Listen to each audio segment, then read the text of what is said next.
안녕하세요. 김호준입니다.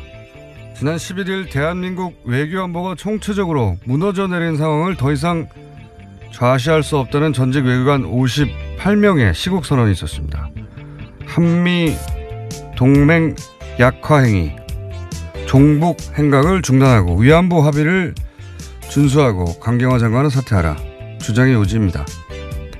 이들 중 17명은 박근혜 전 대통령 탄핵 정국 당시 김정은 추종 세력이 탄핵을 기획했다며 태극기 집회에 참여했고, 또 39명은 북한과 연방을 획책하는 세력에 나라를 맡길 수 없다며 자유한국당 지지를 선언했었습니다. 그리고 이들은 민간인을 재공간에 임명하는 것은 외교를 망치는 일이라고 현 정부를 비난했는데, 이명박 정부 시절 미국 영주권자이자 BBK 변호사였던 김재수 씨가 LA 총영사에 임명돼 현직 외교관으로 BBK 사건을 계속 관리했을 때는 침묵했었죠. 최순실이 개입한 삼성 출신 민간인의 미얀마 대사 임명 때도 마찬가지였습니다. 전직 외교관들도 당연히 자연인으로 정치적 입장을 가질 수 있고 성명도 낼 수 있습니다. 그러니까 이런 분들의 성명은 외교 전문가로서가 아니라 정치적 입장을 가진 정치 집단으로서의 정치적 주장인 겁니다. 그러나 지난주 포탈에 떠있던 이분들 성명기사 어디에도 이분들의 그런 정치성을 가늠할 그 어떤 정보도 없었습니다. 가짜뉴스가 가짜만 전달한다고 가짜가 아닙니다. 반드시 함께 판단할 정보를 의도적으로 빼버리는 것도 가짜뉴스인 거죠. 김호준 생각이었습니다.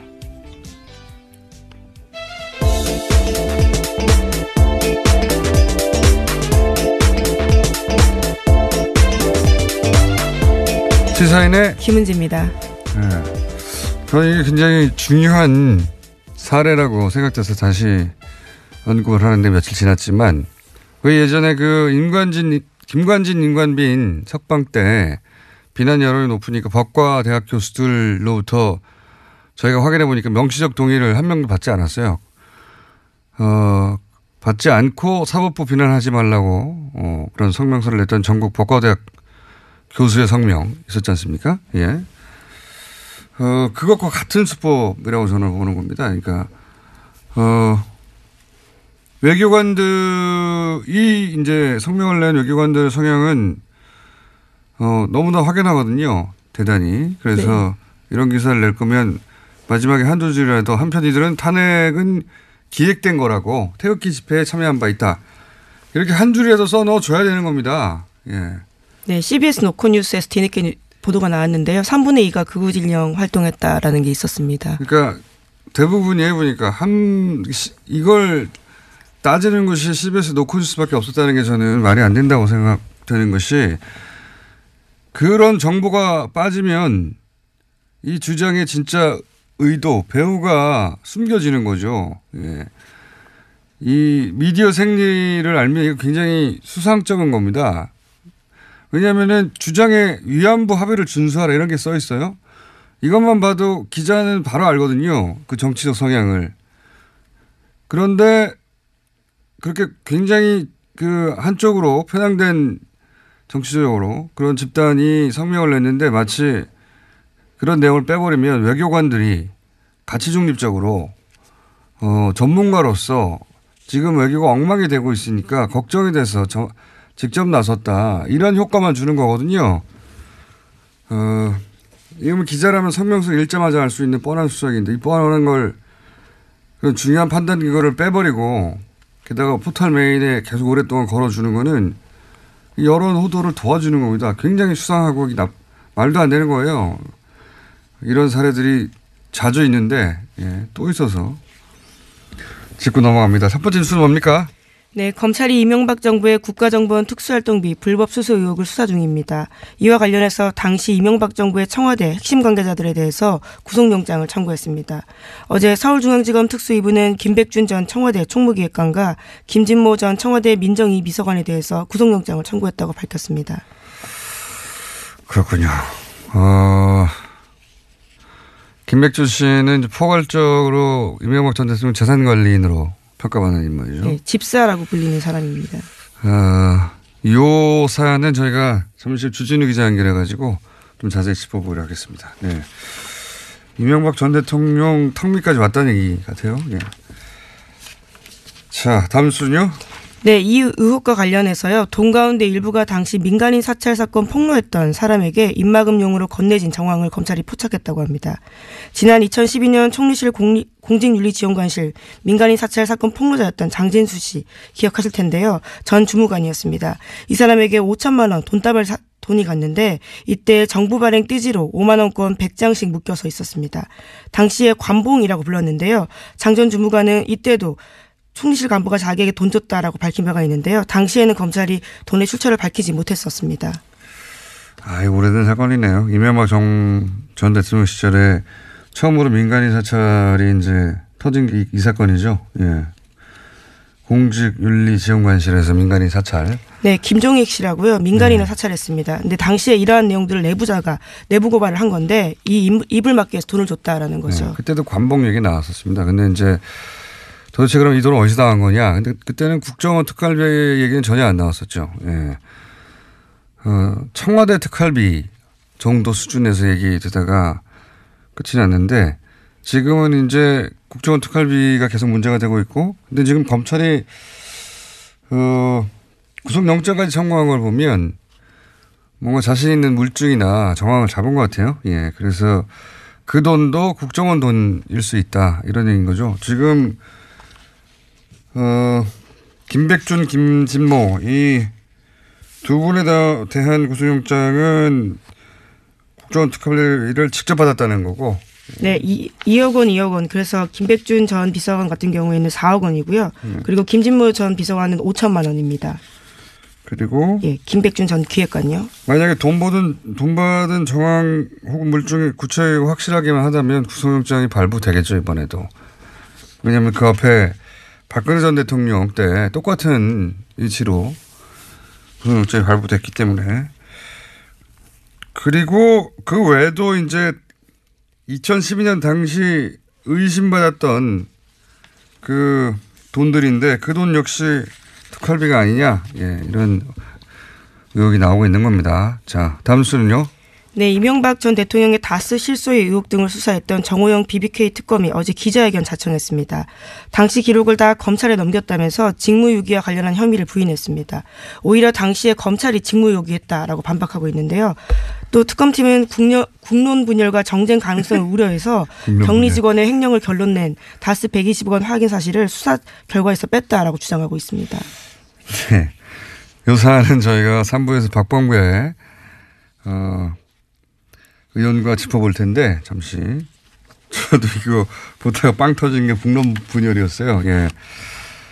예. 예전에 이제 뭐 보수 정권이 사건 은폐할 때마다 쓰던 전형적인 수사가 이 국론 분열인데 예. 오랜만에 보네요. 국론 분열. 근데 특검이 수사만 하면 되지 왜 국론 분열 같은 정치적 판단을 자기들이 합니까? 예. 뿐만 아니라 예. 수사만 하면 됩니다. 또 횡령한 직원의 처벌을 원하지 않는다라는 다스 쪽의 의사를 존중해서 이것도 하지 않았다라고 주장하고 있습니다. 네.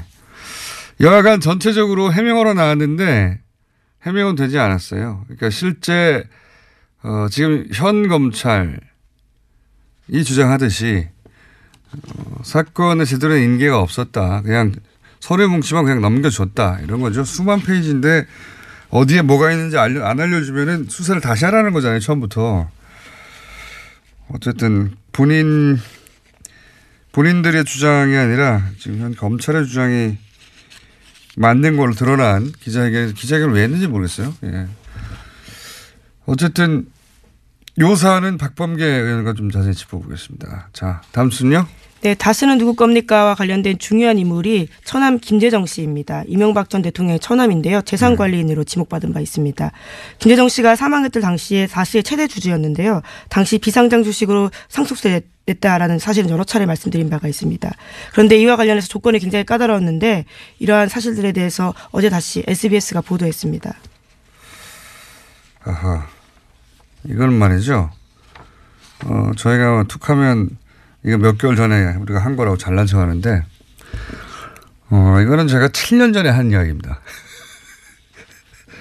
7년 전에 처음 이 문제가 최초로 불거졌을 때, 당시 제가 나는 꼼수다라는 방송을 하고 있었거든요. 네. 그때 이것은 나중에 저가로 재매입하려는 시나리오다라고 제가 문제 제기해서 그게 들켜서 그때 못했어요. 그래서 지금까지 남아있는 겁니다, 이게. 예. 애초에 저가로 재매입할 시나리오 때문에 이렇게 물납을 했다. 예. 그러니까 예를 들어 상수가 100만 원이에요. 근데 비상장 주식을 100만 원어치를 냈어요. 근데 이 가격을 너무 비싸게 책정해서 사람들이 아무도 안 사게 해요, 처음엔. 그럼 점점점 가격이 떨어져 갈 텐데 그럼 관심도 떨어지겠죠? 나중에 한 50만 원이 됐어요. 그러면 주식으로 냈고 결국 나중에 50만 원 떨어지면 50만 원을 주고 되사면 결국은 상속세를 50만 원밖에 안 낸 게 되는 거죠. 예. 그런 꼼수가 숨어 있을 것이다. 라고 제가 주장했던 바가 있습니다. 네. 네, 유족에겐 불리하고 다스에겐 유리한 상황. 계속해서 반복되고 있는 거죠. 예. 여기는 뭐 꼼수가 넘쳐나니까요. 자, 다음 뉴스는요? 네, 또 검찰이 최근 다스를 설립할 당시에 사용된 창업자금 수억 원을 이명박 전 대통령이 직접 줬다라는 핵심 관계자의 증언을 확보했다라고 합니다. 창업자금을 낸 인물은 다스 설립을 주도한 실제 주인일 가능성이 높은데요. 이 관계자는 다스 설립 초기부터 핵심 인력으로 일하면서 내부 사정에 정통한 인물이라고 합니다. 아, 그렇군요. 요 사안도 추진우 기자하고 추진우 기자 워낙 다스 혹은 이명박 전 대통령 관련 취재 오래 해왔으니까 좀 자세히 짚어보기로 하겠습니다. 이런 류의 증언은 처음 나온 거네요. 예.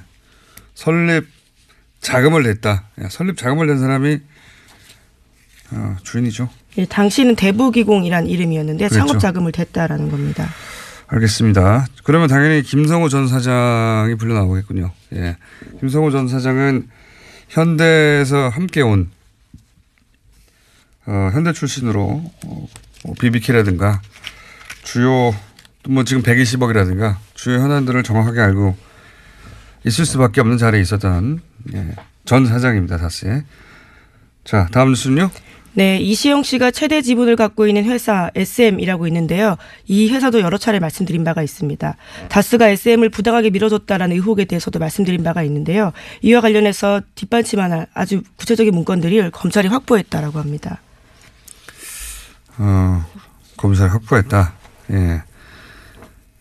이게 이제 승계와 관련해서는 또 검찰이 처음으로 확보한 구체적인 물증이 되겠네요. 그러니까 저희가 지난 몇 달 동안 이제 다스 실소유주가 다스를 승계하고 있다. 이런 의혹을, 정황을 계속 제기해왔는데, 이명박 전 대통령의 아들 이시영 씨가, 다스를 물려받고 있다. 한마디로 말하자면 이런 얘기죠.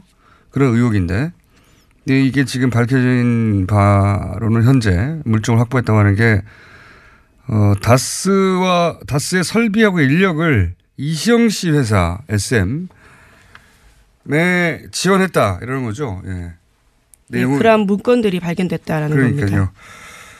이명박 전 대통령이나 아들 이시영 씨는 다스 한 주도 없거든요. 한 주도 없는데 다스와 설비의 인력을 이시영 씨 개인 회사 세우는데 지원해 줬다 하는 문건이 나왔다는 거죠. 예.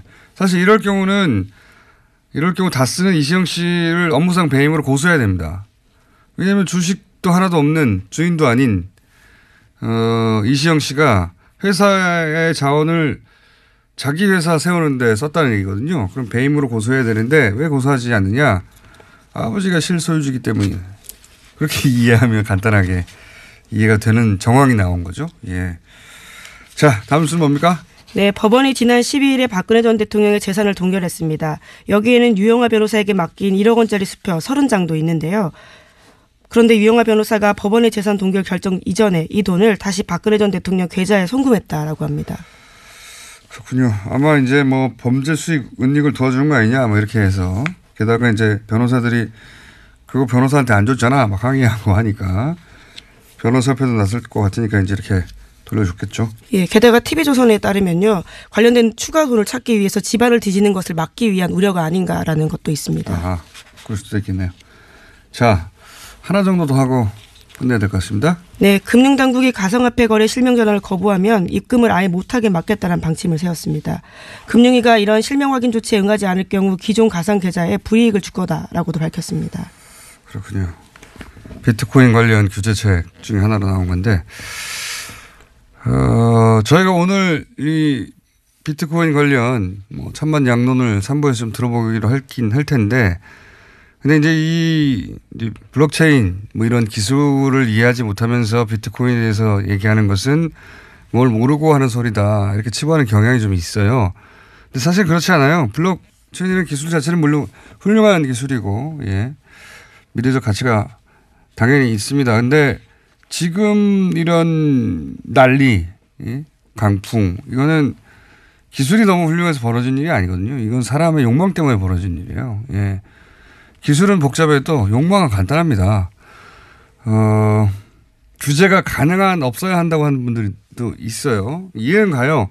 원래 이 블록체인 기술 자체가 그렇게 중앙 통제를 거부하는 세계관 속에서 탄생한 거거든요. 예. 근데 이제 지금 간단하게 기존 주식 시장하고만 비교해 보면 금방 느낄 수 있는데, 기존 주식은 기업이라고 하는 실물이 있잖아요. 그럼에도 불구하고 하루 5%만 등락해도, 뭐, 서킷 브레이크인가요? 또는 뭐, 사이드카인가요? 예, 사이드카는 코스피, 예. 그렇게 심리적 동요나 이런 거를 진정시키는 장치도 있고, 그 다음에 온갖 규제가 있어요. 기본적으로. 그런데도 주가 조작이나 작전 세력이나 이런 게 왕왕 대형 사건으로 터지거든요. 근데 지금은 실문도 없고, 그리고 기준도 없고, 거래소에, 또는 규제도 없고, 하루에 막 100% 등락해도 등락도 가능한 게 비트코인인데, 여기에 왜 그런 조작과 작전 개입이 없을 거라고 생각하십니까? 당연히 여기에는 투기와 작전 세력의 천국과 같은 거예요. 현재 스코어. 정부 규제가 사실 아무것도 없기 때문에. 예. 주식시장도 그렇게 보수적으로 규제하는데, 그래도 그런 세력들이 있는데, 여기는 뭐 천국입니다. 이런 작전 세력에. 예. 강력하게 규제하자면 반드시 터진다. 원래 인간 욕망이 그렇습니다. 네. 자, 일단 여기까지 하겠습니다. 시사인의 김은지였습니다. 감사합니다. 네, 바로 이어서 이명박 전 대통령 관련 취재를 광범위하게 그리고 아주 오랜 시간 해왔던 주진우 기자 연결해 보겠습니다. 안녕하십니까? 안녕하십니까? 예. 검찰이 어제 이제 그 집사, 이명박 전 대통령의 집사 김백준 씨하고 전 총무기획관이자 청와대 김진모 씨 구속영장을 청구했는데, 이게 이 혐의를 어떻게 포착한 겁니까? 수사하다가 포착했습니다. 수사하다가 포착했는데, 네. 원세훈 전 원장 수사 과정에서 드러난 건가요, 혹시? 그렇습니다. 원세훈 전 국정원장이 특수활동비를 특활비. 용도에 맡겨 쓰지 않았습니다. 그리고 특별히 해외에 이렇게 해외에 가져다 놓은 돈도 있고요. 그리고 자기 관사도 아닙니다. 특별한 시설을 관사로 쓰면서 이렇게 유용한 돈도 있고, 이렇게 몇 가지 부분이 그 특수활동비를 유용한 장면들이 포착됐는데요. 그 특수활동비를 쫓다가 이번에 40년 집사죠. 그 이명박 전 대통령의 집사, 그러니까 금고지기와 그리고 그 옆에 있던 사람, 굉장히 중요한 사람입니다. 민정비서관을 지냈습니다. 검찰 간부를 하다 민정비서관을 지냈고, 그리고 민간인 사찰에 직접적으로 개입했던 그 분의 그 특수활동비 유용 정황이 드러난 겁니다. 근데 이제 지금 보도되기로는 김백준 씨는 특활비를 받았다는 것도, 그리고 이명박 전 대통령과의 연관도 다 부인하고 있는데, 검찰이 구속영장을 청구했다는 건 자신이 있다는 얘기인데, 입증이 탄탄합니까? 네, 이명박 대통령과 김백준 전 총무기획관, 이 분 간의 그 관계는 어떻게 말해야 되나? 지갑을 관리하던 사람입니다. 장부를 관리하던 사람이고, 그리고 굉장히 중요한 사람이기 때문에 이게 섣불리 이렇게 영장을 칠 수 없습니다. 그런데 전 국정원장, 그러니까 김성호, 원세훈, 그러니까 이명박 대통령 개인 시절에 국정원장을 지냈던 그런 분들과 그리고 그 주변 사람들에 대한 조사가 다 끝났습니다. 한 번이 아니라 여러 차례였습니다. 그러니까 박근혜 전 대통령의 특수활동비를 수사할 때 정호성, 안봉근, 이재만 이런 식으로 예. 금고지기들에 대한 특수활동비 수사가 되면서 이렇게 진행됐지 않습니까? 예. 그래, 거기하고 거의 비슷하다고 생각하면 되는데, 그러니까 이미 수사는 다 끝나고, 완벽하게, 증명할 수 있는 부분까지 갔다고 이렇게 보셔도 됩니다. 그러면 이제 당연히 이 특활비 쪽은 다음 수사 대상은 이명박 전 대통령으로 봐야 되겠군요. 네, 이명박 대통령을 지금 당장 구속해도 될 만하다고 저는 거기까지 보고 있는데, 수사하는 분들은 어떻게 생각할지 모르겠습니다. 그런데, 다음 대상은 이제는 이제 이명박 전 대통령 차례입니다. 수사 대상이 그렇다. 그렇군요. 현재, 이제 그 얘기 나와서 하는 얘기는 현재 이 특활비 외에 전체적으로 이명박 전 대통령 수사 방향성은 몇 갈래로 지금 진행되고 있습니까? 이명박 전 대통령의 범죄 혐의는 크고, 많아서요. 굉장히 많습니다. 일단 하나하나 좀 따져보자면 김관진 전 국방부 장관 구속과 네. 함께 군 사이버사의 정치 선거 개입이 있었습니다. 네. 크고 무겁고 중요한 범죄인데 이 부분도 진행되고 있고요. 거의 많이 왔습니다. 그리고 두 번째로는 원세훈 전 국정원장을 비롯한 댓글 수사가 있었죠. 댓글 수사는 별로 이제 특활비가 나오면서 하찮아졌습니다. 어찌 보면.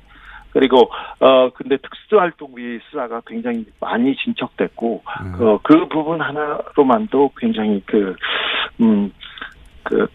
바로 구속이 될 만한 그런 중대한 범죄입니다. 이 부분 말고 롯데월드 특혜, 롯데월드 제2롯데월드 예, 특혜 건립 과정에 군 활주로를 3도 틀면서까지 이렇게 허가를 내주었지 않습니까? 그 부분이 있고요. 그 다음에는 다스에 관한 실소유주 의혹이 있습니다. 근데 다스에 대한 수사가 많이 진전됐는데 다스가 이명박 전 대통령의 소유라는 게 거의 입증되고 있습니다. 입증되고 있는 증거가 많이 쏟아진 데다가 전직 다스 임원들이 이명박 대통령과의 관계에 대해서 얘기를 하고 있어서 이 부분도 굉장히 곤혹스러운 처지입니다. 이명박, 이시영 씨에게. 그리고는 또 뭐가 있죠? 더 있어요. 또 있습니다. 그리고 국세청에서 다스에서 빼돌린 해외 비자금에 대한 큰 덩어리를 발견하고 지금 쫓고 있습니다. 530여 건의 해외 매출 적자권. 그러니까 납품을 하고 돈을 받았는데 다스로 들어오지 않고 돈이 사라진 경우가 많습니다. 그래서 이 부분이 페이퍼 컴퍼니로 이렇게 사라진 것을 보고 국세청에서도 쫓고 있어서 이명박 대통령은 5갈래 이상에서 지금 계속해서 쫓기고 있는 형편입니다. 자, 그러면은 그 중에서 이제 지금 다스 창업 자금을 MB가 직접 줬다. 그러니까 설립 초기의 이야기가 나오기 시작했는데 혹시 네. 이쪽은 어느 정도 진척이 됐나요? 설립 초기 이야기. 수사가 진척이 어느 정도 됐는지는 잘 모르겠습니다. 그런데 그 부분은, 예. 다스 설립 자금 저는 4억 2천만 원으로 파악하고 있었는데요.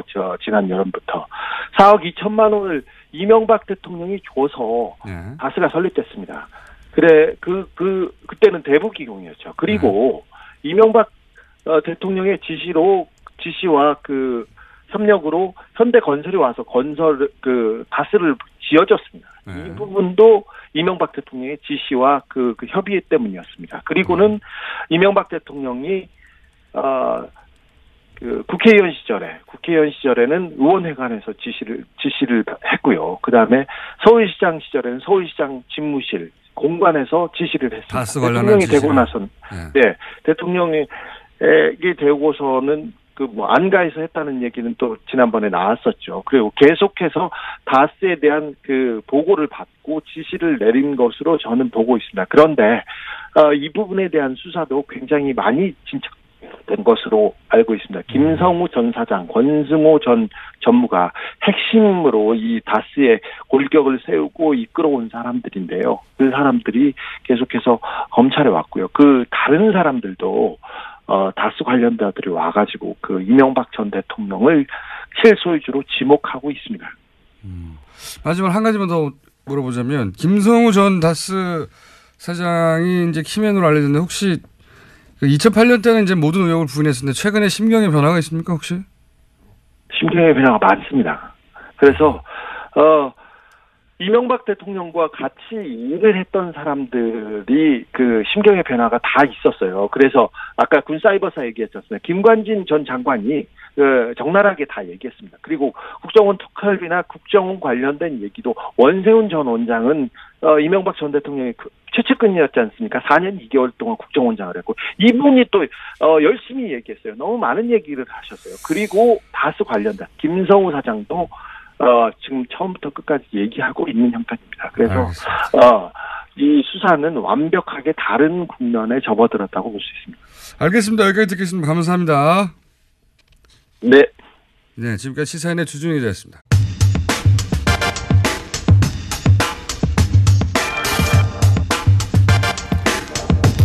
자, UAE 관련해서 말로 홈런을 치신 분이죠. 정의당 김정대 의원 오늘도 스튜디오에 나오셨습니다. 안녕하십니까? 네, 안녕하세요. 네, 한 번 더 모신 이유는 뭐냐면 핵심이 이제 비밀 그 협약이 있었다. 네, 그렇죠. 지난 시간에 나오셔서 우리 군이 이제 자동 개입하는 근데 비밀 협약이 있었는데 이거를 국회 비준 받아야 되는 상황인데 네, 비준도 없이 몰래 그렇게 협약을 맺어버렸다. 그래서 우리도 모르는 사이에 UAE에 친구가 되어 있는 상태다.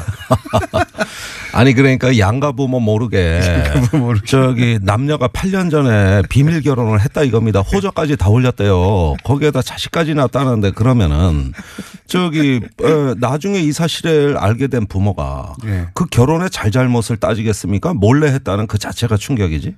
그러니까요. 네. 아니 이런 어떤 더군다나 기독교 장로이신 전 이명박 대통령께서 왜 이슬람하고 형제국이 되고 결혼을 하시냐고요. 그런데 이거를 국민들 모르게 했다. 김태형 국방장관의 발언 중에 가장 충격적인 거는 두 가지인데 대통령도 모르게 내가 했다. 그렇죠. 국회를 모르게 하기 위해서 국회 비밀로 하기 위해서 비밀협정으로 국회를 애초부터 속일 목적으로 했다. 그리고 근데 대통령도 모른다. 네. 그 앞부분은 지난 시간에 많이 얘기했습니다. 그러니까 국회를 속일 목적으로 하였고 그다음에 이게 말도 안 된다는 얘기 많이 했는데 그럼 이 충격적인 거를 굳이 대통령은 모른다라고 국방장관이 얘기를 하고 인터뷰를 끝냈어요. 예. 이게 말이 되느냐 이거죠. 이 대목을 지난 시간에 못 들었는데 제 답변은 이게 나라냐. 이게 나라냐. 아니 헌법 74조 대통령은 국군을 통수한다.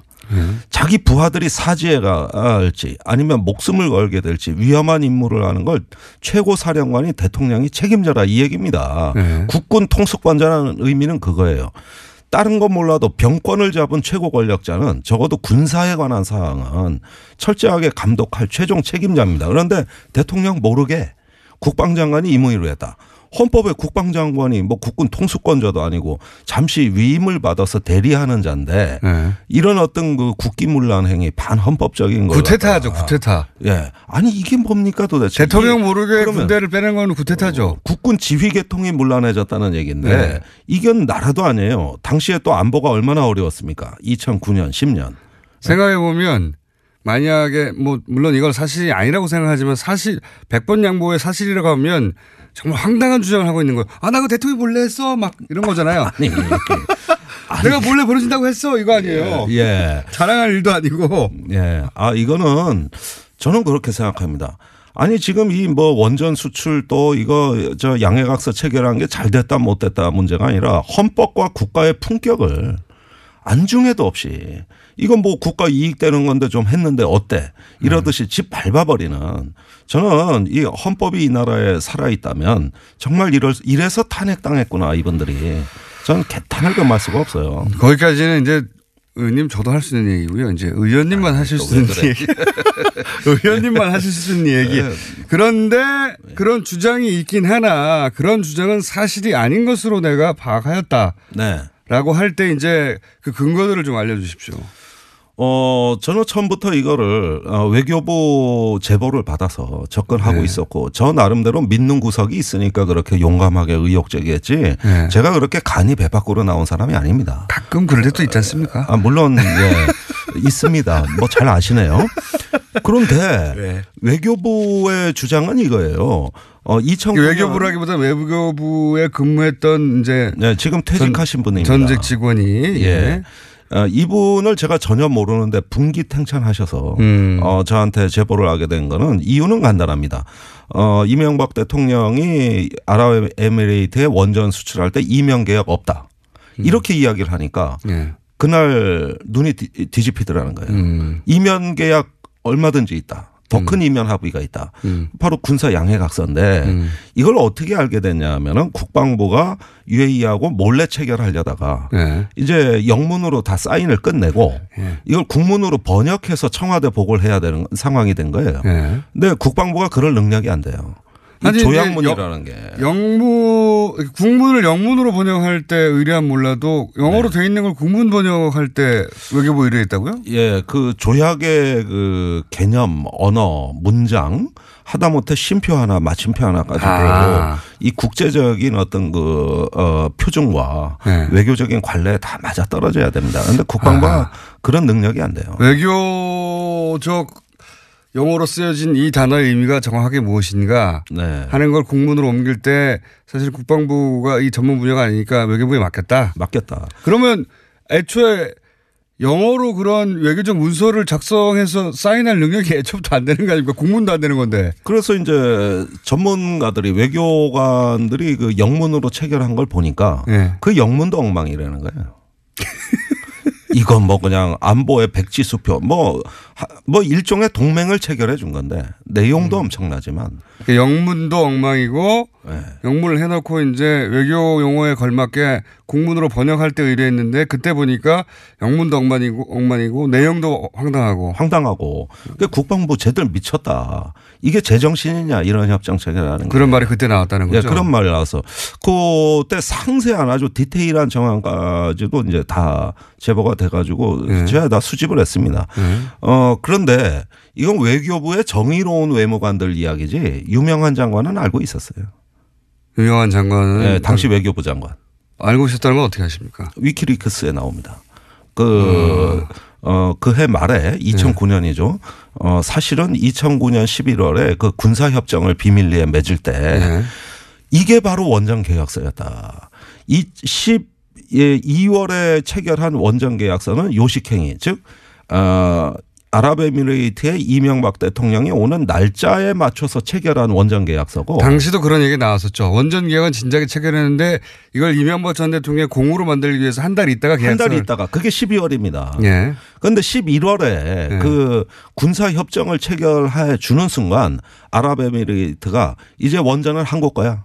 180도 프랑스제에서 한국 거로 뒤집어준 거는 이 군사협력 협정 때문이라는 거예요. 그런데 위키리크스에는 군사협정이란 말은 안 나오고 합의라고 돼 있습니다. 무슨 합의를 했는지가 자세히 안 나와요.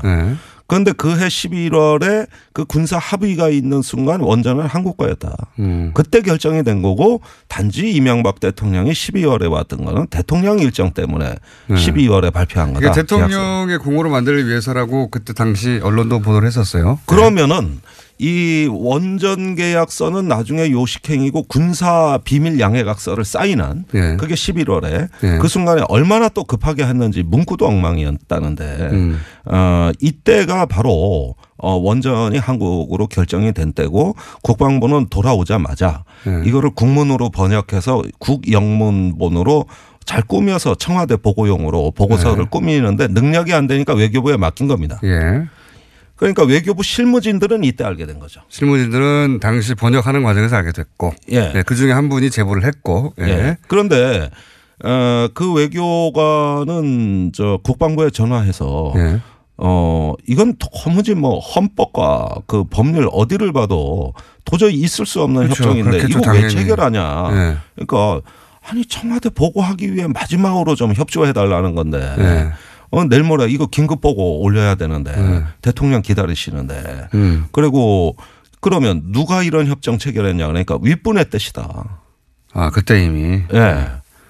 그래서 아니 청와대 긴급보고 안건으로 이 비밀협정 체결 사실을 전부 다 치밀하게 준비하고 이명박 대통령 기쁘게 해드리려고 이걸 다 작업하는 걸 옆에서 다 봤단 말이에요 외교부가.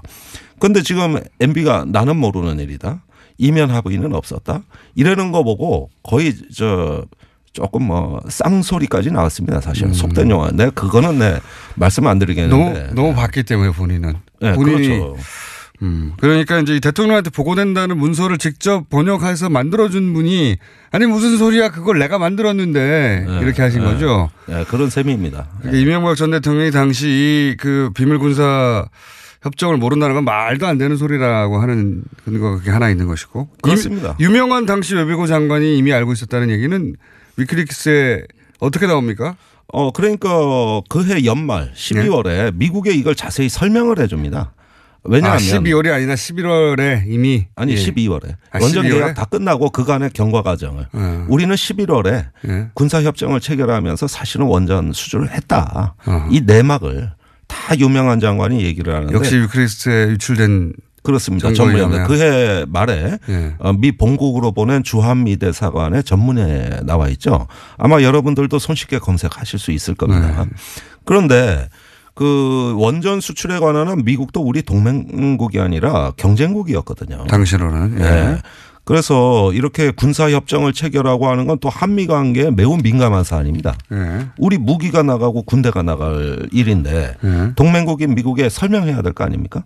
그런데 비밀 양해각서가 있다는 사실은 숨기고 그냥 군사적인 합의를 해준 게 있습니다. 이렇게만 설명합니다.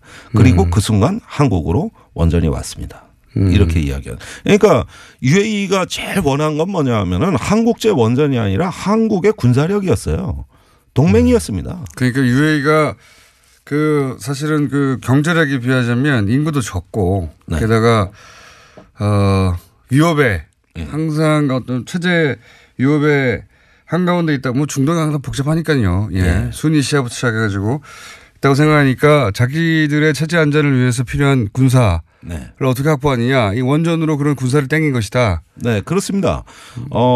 어떤 그 자원을 앞세우고 큰 이익을 앞세워서 안전을 보장받겠다고 하는 일종의 경제안보 전략이라고 저는 보거든요. 우리는 거기에 응답을 한 것이죠. 우린 이제부터 형제국이야. 우린 동맹국이야. 니들이 외국에 공격받으면 한국이 공격받은 것과 동일하게 간주하고 개입해 줄게. 이게 자동 개입입니다. 미국과도 없는. 한미 상호방위 조약에도 없는. 그것을 명시적으로 약속했죠. 지금에 와서 김태형 장관이 그거 별 문제 없다. 실제 파병하게 될 땐 국회 동의 받으면 된다 이러는데 이걸 UAE가 지금 들으면 무슨 생각을 할까? 사기당한 거죠.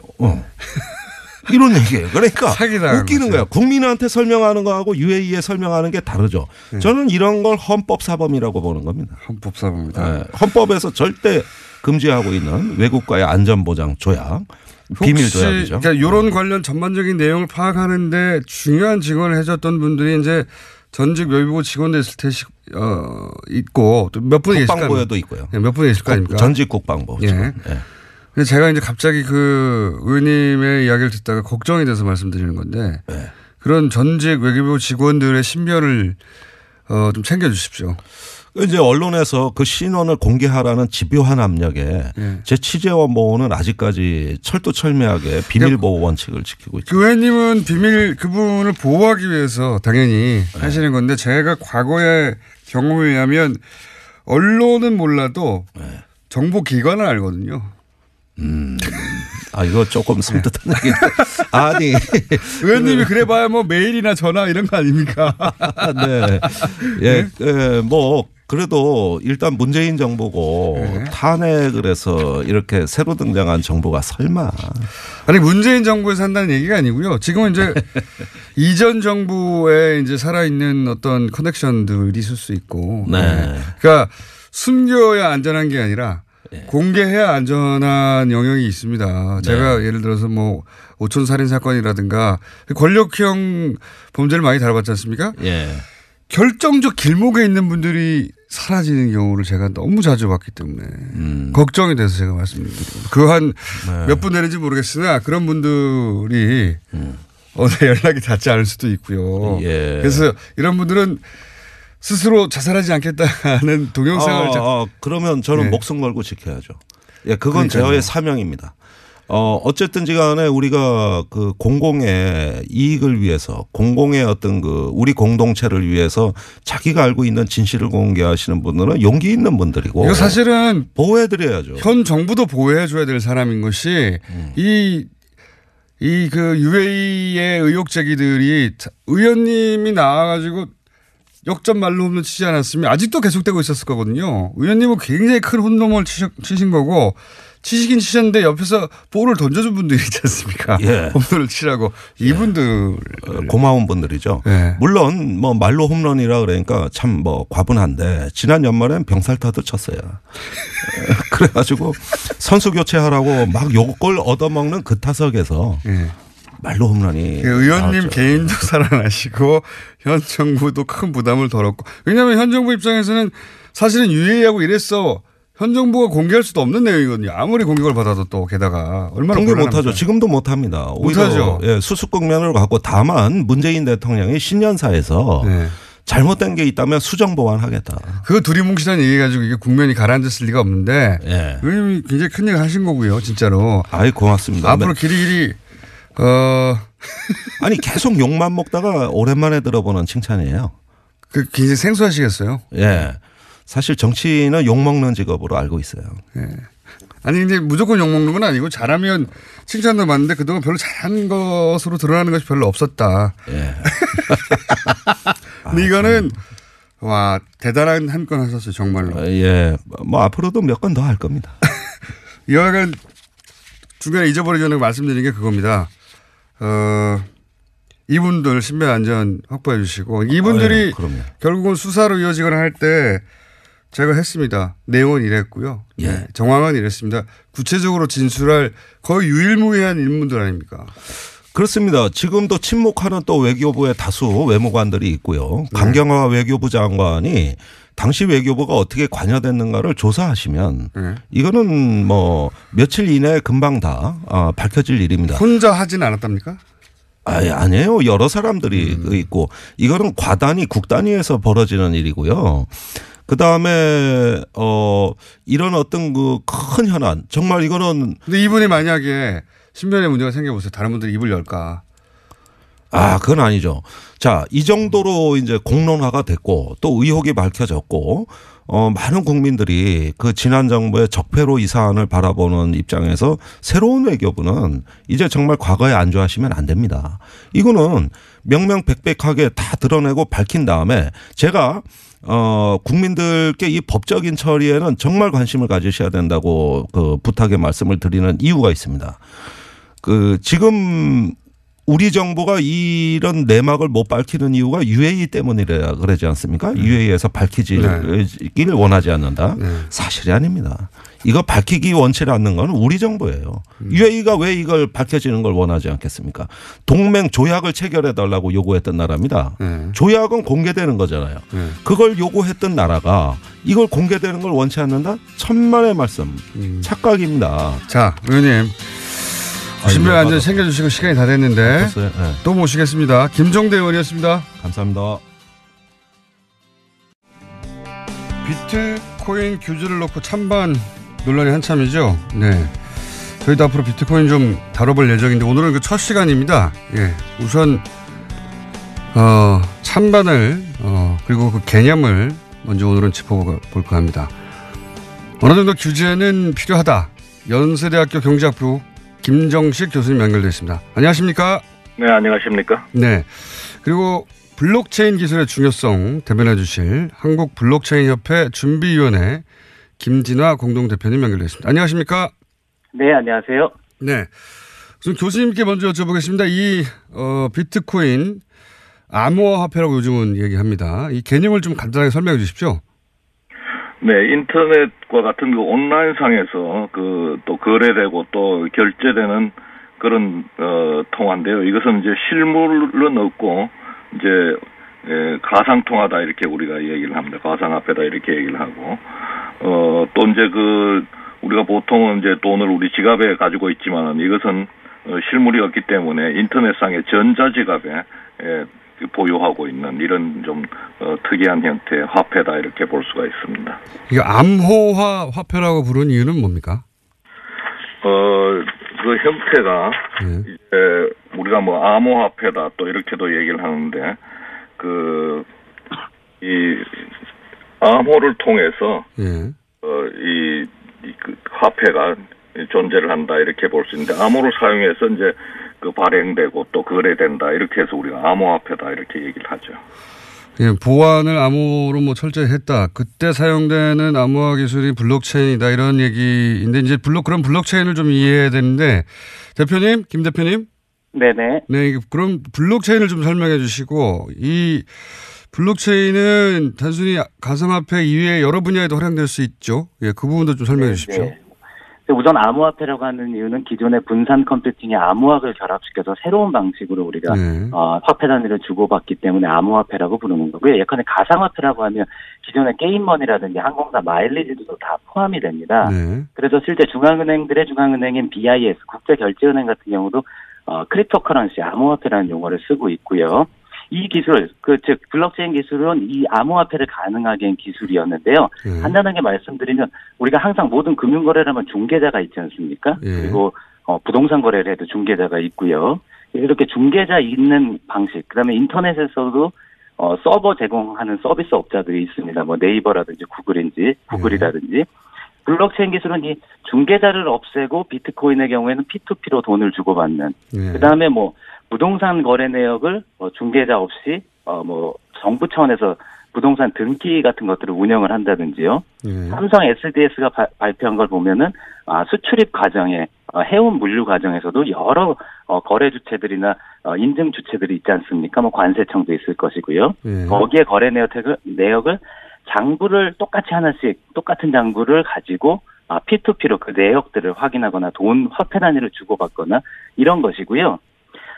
세간의 오해가 또 정부가 이 오해를 부추겼는데 암호화폐는 단순히 블록체인의 하나의 영역에 불과하다 이런 오해인데 사실은 블록체인은 이 각광받고 있고 인터넷의 미래까지 바꾼다는 블록체인은 공개형 블록체인과 폐쇄형 블록체인이 있습니다. 그런데 이 공개형 블록체인을 위해서는 모든 시스템을 분산하기 위해서 자발적으로 자기 컴퓨팅 파워를 가지고 여기에 참여하는 사람들이 있어야 되는데요. 이 사람들에게 어떤 인센티브를 지급하는 화폐 단위가 바로 암호화폐가 되는 겁니다. 따라서 논리적으로 공개형 블록체인을 위해서는 암호화폐가 필수적으로 수반하는 것이고요. 따라서 정부에서 암호화폐는 불법화시키고 블록체인만 장려하겠다. 이거는 좀 언어 도단인 거죠. 예컨대 공개형 블록체인은 대표님? 우리의 접근권이 없어지게 되는 겁니다. 예, 개념과 함께 필요성까지 한꺼번에 다 얘기하셔가지고 네네. 이 개념에 생소하신 분들은 필요성까지 이해하기가 어렵습니다. 자, 좀 차근차근 해볼게요. 네네네. 비트코인이 이런 가상화폐 등장한 배경을 청취자분들이 이해하시면 되는데요. 이제 국제 자본 거래가 이렇게 늘어나고 또 국제 간에 있어서 이제 인터넷으로 상거래가 늘어나지 않습니까? 이제 그 결제를 해야 되는데 기존의 법정 통화로 결제를 할 때는 여러 가지 수수료를 거기에 물게 된단 말이죠. 그런데 이제 이 블록체인이라든지 또 가상화폐를 사용하면은 그런 수수료 없이 이렇게 거래를 할 수가 있기 때문에 기존에 이제 이 금융 환경이 많이 변했는데 기존의 법정 통화로는 이런 금융 환경의 변화를 따라가지 못하기 때문에 그 법정 통화에 대한 하나의 경쟁 통화가 하나 만들어졌다 이렇게 생각하시면 됩니다. 그것이 바로 가상화폐라는 거죠. 알겠습니다. 블록체인은 기반 기술이고 그 기반 기술로 화폐 기능을 하도록 만든 것이 암호화 화폐다. 일단 이렇게 이해를 하고 이게 이제 어떻게 활용될 수 있는지는 좀 이따 다시 얘기하기로 하고요. 그런데 이제 이 기술에 대한 이해 정도도 사회적으로 그렇게 높지 않은데 지금도 이제 이 설명을 듣고 바로 이해하기가 쉽지 않은 분들이 많을 텐데 그런데 그 기술이 무르익거나 혹은 그 암호화폐가 화폐 기능을 시장에서 하기도 이전에 이미 그 열풍이 투기의 정도로 이르렀다고 하는 게 정부의 판단인 것 같습니다. 우선 교수님은 네. 정부가 규제하려고 하는 이유를 좀 설명해 주십시오. 네, 정부가 지금 그 실명제라든지 또 판매 광고를 규제한다든지 이런 이제 정부 그 외에도 이제 뭐 거래소를 규제한다든지 이런 규제하려는 이유는 우선 첫 번째 이유는 이 그 비트코인의 가격이 적정 가격을 넘어서서 버블이 굉장히 형성돼 있다 이렇게 보고 있는 겁니다. 그래서 버블이 만약 붕괴될 경우에 금융 소비자라든지 이런 사람들이 큰 손해를 입게 되고 또 이렇게 되면 금융 시스템 자체가 굉장히 불안정해지기 때문에 이런 것을 정부가 사전에 막자 이런 이제 입장이 있고요. 그보다 이제 더 중요한 것은 이 비트코인이라든지 이런 것들은 가상화폐는 전부 다 익명성으로 거래가 되는 겁니다. 그런데 그러다 보니까 이제 탈세를 할 수가 있고 또 불법적인 자금 세탁에 이용될 수가 있습니다. 그래서 정부 입장에서는 당연히 이런 조치를 이런 행위가 일어나는 것을 막아야 되기 때문에 막고 있는 거고 또 다른 이제 또 중요한 배경은 이 익명성으로 인해서 자본의 불법적인 유출이 생길 수가 있다는 겁니다. 예를 들어서 우리나라에서 돈을 가지고 있는 사람이 미국에다 돈을 빼돌리고 싶을 때 이렇게 했을 때 이 비트코인을 이용하면은 그냥 과상 익명성이기 때문에 자기 실명을 나타내지 않고 돈을 유출시킬 수가 있다는 겁니다. 그렇게 되면은 그 나라는 외환위기를 당하게 되고 국부의 유출을 가져오게 됩니다. 중국과 같이 중국이나 우리나라 또 베트남 이런 나라들이 비트코인을 규제하는 이유가 바로 여기에 있습니다. 중국은 미국의 입장에서 그것을 허용하는 이유도 또 여기 있습니다. 미국은 중국이 외환위기 당하면 좋은 거죠. 그러면은 중국은 지금 자본 이동을 규제하고 있습니다. 그런데 비트코인을 허용할 경우에 중국의 모든 돈 가지고 있는 사람들이 전부 다 미국으로 돈을 갖다 넣으려고 그러면은 그건 중국은 결국 외환위기 당하면서 국부 유출을 당하게 되는 거죠. 그래서 중국이 여기에 대해서 거래를 금지하는 등 강력한 규제 조치를 취하고 있습니다. 그래서 이것을 반대하는 입장에서는 물론 이제 어떤 4차 산업이라든지 그다음 블록체인 기술을 활용할 수 있는 그런 기회를 놓친다 이런 측면도 있고 또 개인의 이익을 중요시하는 측면도 있습니다. 그렇지만은 국가의 입장에서 보면은 그것을 만약 허용했다가 외환위기를 당하면은 국가에 대해서 어떻게 우리가 얘기를 하겠습니까? 이런 것을 막지 못하는 국가가 책임이 있다 이렇게 얘기를 할 수가 있지 않겠습니까? 과세도 이제 정부는 원하는 것 같고요. 만약에 거래가 있다면 예. 자. 네, 교수님의 이제 기본적인 그 규제 이유를 설명을 하셨는데, 또 이 블록체인 기술의 중요성을 생각하시는 분들은, 어느 정도의 규제는 필요하지만 정부는 그걸 최소화해야 한다. 이런 입장인 것 같아요. 어떻습니까, 대표님? 예, 지금 교수님께서 설명해 주셨는데 그중에 적정 가격이란 말이 있었는데요. 적정 가격을 우리가 현 시점에서 어떻게 알 수 있을 것인가. 2000년대 닷컴 버블 시절에도 적정 가격이란 것들을 그 당시엔 몰랐지 않습니까? 그리고 더욱이 정부가 어떻게 그 적정 가격에 대한 판단을 할 수가 있단 말입니까? 우리는 시장 경제를 지금 우리가 펼치고 있지 않습니까? 그런 면에서 사실은 저 같은 입장에서도 1년 반 전서부터 규제를 오히려 해야 된다라고 제언을 해왔습니다. 근데 지금 하고 있는 게 과연 규제인가? 아니면 뒤늦은 단기 대책 남발인가 이걸 우리가 검토해 볼 필요가 있고요. 그리고 교수님께서 외환 유출 말씀하셨는데 외환이 유출되고 있다라는 어디에도 근거가 없습니다. 팩트에 기반해서 얘기해야 됩니다. 근데 단순히 그런 우려만 지금 남발하고 있는 것이고요. 그리고 설사 외환 유출이 우려된다고 하면 거래소를 오히려 이 블록체인 암호화폐 생태계에서 유일하게 실명 확인을 하는 거래소를 통해서 그런 외환 유출을 거래소의 일본처럼 건전한 그 법제화를 통해서 그런 것들을 막을 수가 있는데 오히려 거래소를 불법으로 폐쇄하면 풍선 효과가 커지는 거죠. 그래서 지금 저희는 규제를 하지 말라는 게 아니라 제대로 되고 중장기적인 규제를 해야지 우리가 부작용은 최소화하면서 블록체인 기술과 같은 잠재력들은 키울 수 있다. 이렇게 주장하는 겁니다. 여기 대해서 그 규제를 아예 하지 말자는 건 아니다. 여기까지는 이제 공통인데 네, 1년 반 전서부터 규제해야 된다고 오히려 제안해 왔습니다. 네, 그렇지만 정부가 묵살했습니다. 예. 규제의 정도를 가지고 이제 말씀하신 거라고 지금 대표님 말씀하시는 건데 교수님은 이 말씀 듣고 이제 하실 말씀 있으십니까? 네, 적정 가격이란 것은 뭐 아무도 모른다 이렇게 얘기를 할 수 있고 또 물론 이제 4차 산업에 큰 도움이 된다든지 이렇게 되면은 뭐 적정 가격이 이렇게 높아질 수도 있는 그런 가능성도 충분히 있습니다. 그렇지만은 현재 그 국제 가격보다 우리나라 가격이 최대 40% 이렇게 높게 형성되는 걸 봐도 이것은 좀 적정 가격보다 너무 높게 형성돼 있다 이렇게 볼 수가 있고요. 또 이제 그 정부 규제가 거래소를 폐지하는 그런 것이 그런 것만 보는 것이 아니라 아까 말씀드린 대로 실명제라든지 거래소의 불법 거래를 규제한다든지 이런 것들이 지금 정부가 하고 있는 규제이기 때문에 반드시 이제 거래소를 폐지하는 것이 정부 규제다 이렇게 보는 것은 잘못된 생각인 것 같습니다. 그러면 대표님 실명제나 과세 시도는 어떻게 보십니까? 예, 실명제는 저희 업계에서 사실은 휴대폰 같은 것들을 이용해서 먼저 해왔고요. 그리고 자율규제안을 지난 12월 15일 날 정부보다 앞서서 발표한 그 안에도 은행들과 함께 저희가 몇 개월간의 테스트를 거쳐서 원래 1월 1일부터 실명 확인에 준하는 본인 강화성이 강화된 입출금 시스템 같은 것들을 적용한다고 말했습니다. 그런데 정부가 그걸 실명제라는 걸로 바꿔서 얘기하는데요. 그러니까 사실은 자율규제가 차분히 진행되는 것만 봐도 좋을 텐데 이 부처에서는 거래소 폐쇄하겠다. 저 부처에서는 실명제하겠다. 지금 이러면서 혼란이 강화됐고요. 교수님께서 말씀하신 김치 프리미엄도 사실은 정부가 부추긴 게 큽니다. 예컨대 외국인들의 참여를 막았다라든지 아니면은 비트코인 구매 목적으로 해외에 돈을 보내는 걸 막는다든지 이러면서 한국이 갈라파고스가 되면서 당연히 모든 자산에는 가격 차이가 있고 그것이 자유롭게 오가면서 해소가 돼야 되는데 지금 한국에서 정부의 이런 경직된 그다음에 단기적인 대책이 김치 프리미엄도 키우고 있는 그런 역설적인 상황이 지금 초래되고 있습니다. 그러면 정부가 비트코인의 광풍에 책임이 있는 겁니까? 그렇죠. 정부가 이렇게 단기 대책을 남발하기 시작한 게 지난 9월 29일부터인데요. 그때 비트코인 가격이 불과 $500만 원 정도에 불과했고 이더리움 같은 경우는 30만 원에 불과했는데 지금 정부가 매번 그렇게 단기 대책을 남발할 때마다 지금 2천만 원 넘어서고 200만 원 넘어서고 그런 상황이 온 겁니다. 그래서 좀 차분해질 필요가 있다. 다른 나라도 물론 우리가 더 비싸긴 하지만 다른 나라 가격도 그만큼 올랐는데 그럼 한국 정부를 보고 외국인들도 가격을 올린 거예요?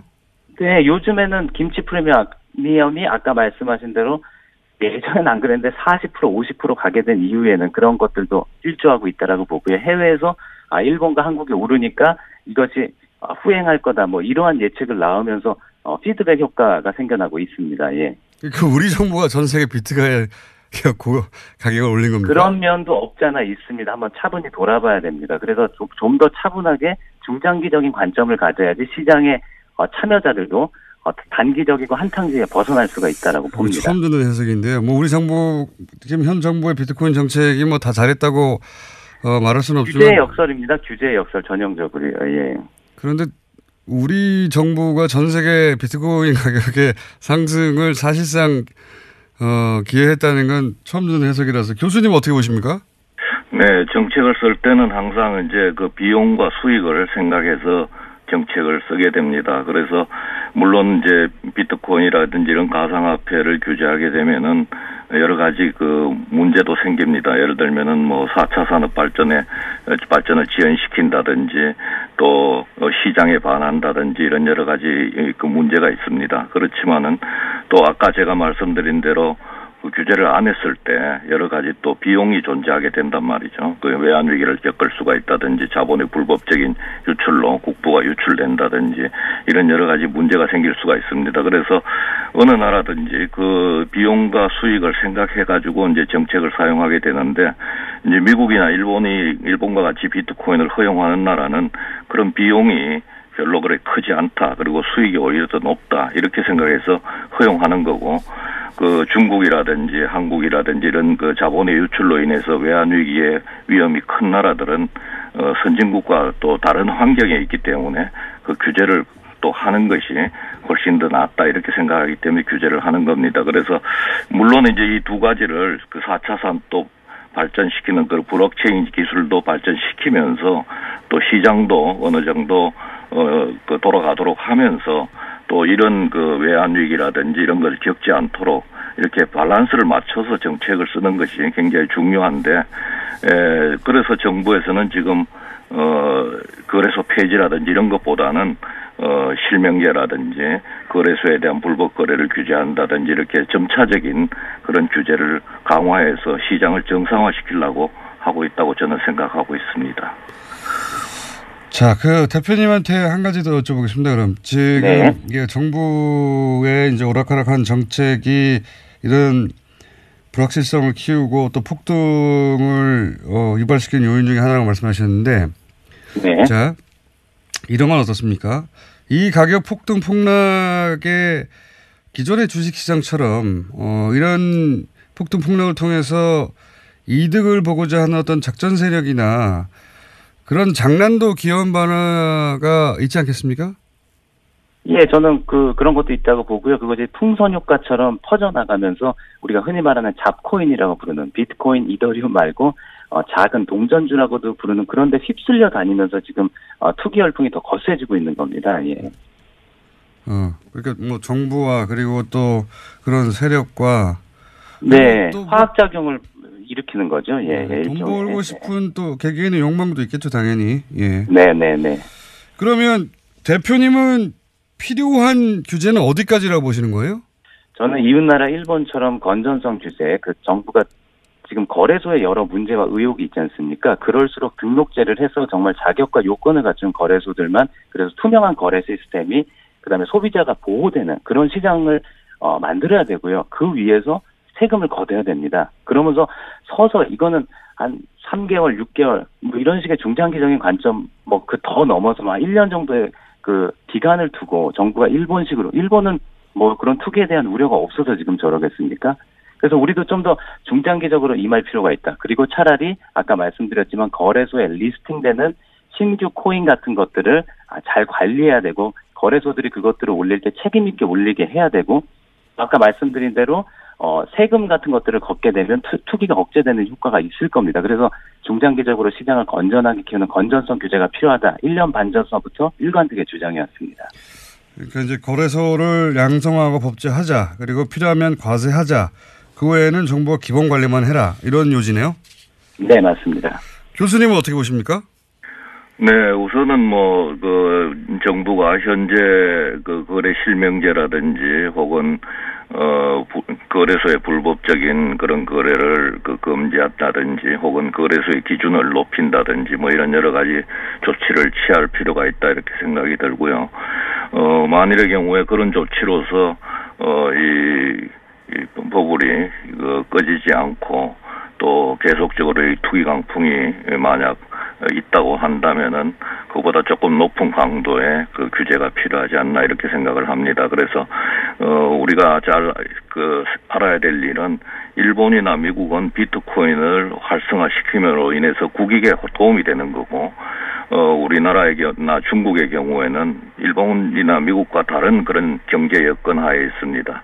그래서 언제든지 외환 위기를 당할 수가 있고 그 돈이 빠져나갈 가능성이 높습니다. 지금 북핵 문제라든지 여러 가지 불안정한 상황으로 인해서 미국이나 일본과는 다른 경제 상황이 있기 때문에 미국이나 일본이 한다 그래가지고 똑같은 정책을 우리가 똑같이 해야 될 필요는 없는 거죠. 그래서 신중한 물론 이제 4차 산업이라든지 블록체인을 발전시키기 위해서 가상화폐가 필요한 면도 있습니다. 그렇기 때문에 그런 두 가지 이익을 다 이렇게 조화시킬 수 있는 그런 정부의 신중한 정책이 필요한 시기다 이렇게 생각합니다. 외환 유출 관련해서 한마디만 말씀드려도 될까요? 그럼 또 교수님 말씀하실 기회를 드려야 되는데 제가요. 교수님 말씀하셨으니까 제가 한마디만 딱 짧게 하겠습니다. 지금 우리가 외환 보유액이 사상 최고액을 연이어 갱신하고 있고요. 그리고 만약에 외환이 유출이 그렇게 됐다라면 그 증거가 다 남습니다. 우리 금융권이 다 사실상으로 외국한을 은행들이 독점하고 있기 때문에요. 그리고 지금 원화가 어느 때보다 강세입니다. 따라서 좀 저는 팩트에 근거해서 이야기가 이루어져야 된다. 그렇게만 짧게 제언드리겠습니다. 네, 그 말씀을 이미 하셨고. 네, 외환 위기에는 일본이나 미국은 국제통화를 가지고 있고요. 우리나라는 국제통화를 가지고 있지 않습니다. 국제통화를 가지고 있지 않은 나라가 자본 자유화를 한 상황에서는 언제든지 외환 부족으로 인해서 외환 위기를 겪을 수 있는 가능성이 높고요. 이런 것은 우리 국제금융 분야에서도 이미 다 알려진 사실입니다. 네, 근데 외환이 유출됐을 때 그런 얘기를 했습니다. 알겠습니다. 실제 유출됐을 때요. 네. 자. 이 이야기는 사실 이렇게 저희가 짧게 준비해서는 뭐 충분한 논의가 될 수 없는 사안인지 알면서도 일단 이렇게 시작을 한다 알리는 의미에서 저희가 두 분을 모셨고요. 앞으로 이 비트코인 관련해서 저희가 여러 차례 여러 기획을 하고 있으니까 또 모시도록 하겠습니다. 오늘 말씀 감사합니다. 네, 감사합니다. 네, 감사합니다. 네. 첫 번째는 이렇게 간단하게 다뤄봤고요. 예. 또 다른 전문가 또 지금 오늘 연결한 두 분도 다음에 또 모시겠습니다. 연세대 경제학부 김정식 교수님, 한국블록체인협회 준비위원회 김진아 공동대표였습니다.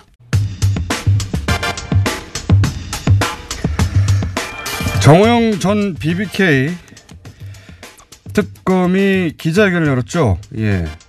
더불어민주당 적폐청산위원장 박범계 최고위원 연결해서 요 사안 짚어보겠습니다. 안녕하십니까, 의원님? 네, 반갑습니다. 안녕하세요. 예. 기자회견 보셨죠? 네네, 물론입니다. 예. 정호연 전 특검과 임채진 전 검찰총장이 공방에 오고 갔습니다. 네네네. 그 내용도 당연히 아실 테고. 자, 그러면 예. 심판을 좀 봐주십시오. 개찐도찐인데요. 네, 뭐, 두 분 다, 예. 뭐, 특검이든, 그 당시 검찰이든 다, MB와 관련된 수사 더 하고 싶지 않았다라는 겁니다. 그러니까 정호영 특검은 그거 수사 의뢰 안 한 건 인정하면서도 목록을 달아서 넘겼으니까 인계다라고 주장하는데요. 네. 그 당시 특검법에 의하면 옵셔널 벤처스 관련된 그 주가 조작 사건하고 MB의 횡령 부분이 명백히 수사 대상으로 되어 있고요. 근데 이 120억 부분은 그 지금 비자금 의혹이잖아요. 예. 더더군다나 그 특검법상 수사 중에 인지된 사건은 그건 수사하도록 돼 있거든요. 그럼 인지했단 말이에요. 그럼 수사를 해야 되는데 안 했으니까 문제. 또 넘길 때 검찰로 시간이 부족해서 넘겼다고 한다면 수사 의뢰를 해야 되는데 안 했으니까 문제인데요. 반대로 임채진 검찰총장은 그 당시에 목록을 써. 그러면 수만 페이지니까 어떻게 찾냐 하는데 그거 의지만 있으면 금방 호기심이라도 한번 쭉 이렇게 들춰보면 수만 페이지라는 게 그게 뭐 대단한 게 아닙니다. 예. 그러니까 얼마인지 발견할 수 있었는데 뭐 발견 못했다 이렇게 얘기하는 것도 역시 문제라고 생각합니다. 그러니까 제대로 인수인계 안 한 건 확실하고. 예, 그건 맞고요. 예, 서로 그렇다 하더라도 검찰이 의지가 있었다면 할 수 있었는데 검찰도 의지가 없었다 당시에. 그렇습니다. 임채진 검찰총장이 어떤 분입니까? 그 임기 말에 노무현 대통령께서 임명했고 그 다음에 MB 대통령 때 대통령 되면서 보통은 다 바꾸잖아요. 전임 대통령이 임명하신 분은. 네. 근데 그대로 있다가 소위 노무현 대통령 수사하신 분 아닙니까? 여하간 지금 그 의원님 입장에서는 정호연 특검의 주장이 황당하나 당시 네. 검찰도 의지만 있었다면 수사할 수 있었는데 덮어뒀기 때문에 수사 의지가 없었던 건 명백하다. 이 정도로 정리. 예, 그렇습니다. 예, 맞습니다. 할 수 있겠군요. 예. 이런 주장을 했습니다. 정호연 특검은. 특검 수사 대상이 아닌 범죄 사실을 발견했기 때문에 이걸 입건하거나 수사할 권한이 없었다. 아닙니까? 100억 원이 넘는 110억, 그래서 나중에 125억이 됐는데 그 돈이 5년간 없어졌거든요. 예. 그걸 발견했다면 이 큰 돈을 정말 격리 여직원이 가능한 건가? 그걸 의심을 품고 그것이 문제됐던 그 당시에 혹시 이게 MB 비자금이 아닌가라는 의심을 품고 수사를 하는 게 마땅했죠. 그리고 그 당시 특검법상에 그건 수사하도록 되어 있는 겁니다. 네, 수사 중 인지된 사건이니까요. 이건 어떻습니까? 안 했으니까 그건 할 말이 없는 거지. 다스 실소유주를 규명하지 못했다. 이명박 전 대통령과의 관련성은 전혀 발견하지 못했다. 이렇게 요약되는 주장을 했는데. 그 당시 구조적으로는 수사하는 데 한계가 있었다는 걸 인정합니다. 왜냐하면 지금 와서 현재의 검찰에 출두하는 증인들이 진술을 바꾸고 있죠. 예. 왜 그런 거 아니? 그 당시 2008년 1월 달은 이명박 MB가 소위 대통령 당선자신 분이잖아요. 예. 그때 만들어진 특검이니까 아이 참 그거는 참 뭐 나는 새도 떨어뜨리는 권세인데 수사하기는 쉽지 않았다는 건 인정합니다. 그러나 그럼에도 불구하고 진실을 가린 건 맞고요. 예. 한계도 인정하지만 그렇다고 해서 지금 와서 잘했다라고 주장하면 안 되죠. 잘했다고 주장하면 안 된다는 거죠. 창피하다. 예. 참 얼굴 들 수가 없다라고 해야죠. 그래야지. 그때는 이러저러한 한계가 있었고 어쩔 수 없었다. 이런 얘기하는 게 아니라 아무 잘못도 없다고 하는 게 이제 결심하신 거군요. 아니 특검이 왜 특별이라는 말을 붙입니까? 그래서 특검으로는 안 돼요. 공수처밖에는 안 돼요. 그래서. 그 공수처 얘기를 하시니까 그럼 공수처 얘기를 하면 마무리 지어보죠. 지금 어제 청와대에서 이제 그 사정기관들 관련해서 대대적인 변화가 예정된 내용을 얘기했는데 워낙 그 범위가 넓고 그리고 생소한 말들이 많고 그래서 도대체 뭘 어떻게 하겠다는 건지 좀 정리를 한번 해주셔야 될 것 같아요. 그러니까 이제 우리 해방 이후에 경찰의 시대가 이승만 정권 때 있었고요. 5.16 군사 쿠데타 이후에 군부 독재 시대, 군부의 시대가 있었고 그다음에 노태우 대통령 이후라고 평가를 하는데 검찰의 시대가 열렸죠. 이제는 국민 주권의 시대거든요. 즉 권력기관이 국민 앞에서 통치의 대상으로 지금 말 그대로 권한 남용하지 못하게 하겠다. 그래서 철저하게 권한을 분산해서 상호간의 견제와 균형을 하게 하겠다. 이렇게 이해하시면 되겠습니다. 네, 너무 간단하게 정리하시네요. 지금 뭐 국정원에서는 대공 수사권 폐지하고 국내 파트 폐지하고 그리고 뭐 해외하고 대북만 살리고 그리고 검찰 그 기소 독점권이 이제 폐지되고 공수처가 그 권한을 가져가고 경찰이 그러니까요. 네, 경찰이 국정원이 대공 수사를 한다든지 뭐 그래서 유우성 간첩 조작 사건도 나왔는데요. 네. 또 국내 파트는 얼마든지 지금 우리나라가 지금 언론이 발달돼 있고 온 국민들이 지금 다 일종의 감시의 주권자들이 돼 있기 때문에 국정원이 걱정 안 해도 돼요. 대북과 해외 파트는 지금 전체적으로 지금 너무나 중요하고 정말 경쟁력 있는 정보기관이 필요한 때인데 거기에만 매진해도 국정원의 현재 인력과 예산으로는 부족한 형편입니다. 그러니까 이게 국정원이 힘 빼기라든지 권한을 뭐 약화시킨다는 차원을 이해하지 마시고 제대로 기능을 하게 하는 것이다 이렇게 말씀을 드리고요. 그다음에 검경수사권 조정은 아까 저 말씀드렸듯이 검찰에게 모든 권한이 집중되니까 남용을 해왔잖아요. 그래서 경찰에게 상당 부분 이관한다는 거고 그러나 그렇게 되면 또 경찰이 공룡화되니까 철저하게 내부 통제를 하겠다. 자치경찰제라든지 또는 수사경찰과 행정경찰의 철저한 분리 이런 것들이 내용들입니다. 뭐 원래 이런 방안들이 나올 때는 다 이유가 있기 마련이고 지금 말씀하셨듯이 과거 정부에서 이제 검찰 혹은 국정원을 그들이 가진 권한을 자기들이 써서 문제가 됐고 다 좋은데 이게 과연 국회를 통과하겠습니까? 지금 뭐 자유한국당뿐만 아니라 다른 야당들도 쉽게 동의하지 못할 내용도 있는 것 같고 게다가 검찰이나 국정원도 반발할 것 같기도 하고 어떻습니까? 최선의 노력을 하겠습니다. 사개특위가 출범하는데요. 저는 법사위보다는 훨씬 논의할 여지가 있다고 보고요. 결국은 관건은 국민의 성원과 지지라고 봅니다. 저는 뭐 공수처라든지 검경수사권 조정에 대해서 절대 다수의 국민들이 지지하고 있기 때문에 저희들이 최대한 새로 구성된 사개특위에서 야당을 설득하고 이해를 구하려고 합니다. 알겠습니다. 이 문제는 뭐 아주 지난한 과정이 될 것 같으니까 한번 지켜봐 주시죠. 앞으로 시간을 따로 한번 잡아서 길게 얘기 나누도록 하겠습니다. 오늘 말씀 감사합니다. 고맙습니다. 네, 지금까지 더불어민주당 적폐청산위원장 박범계 최고위원이었습니다.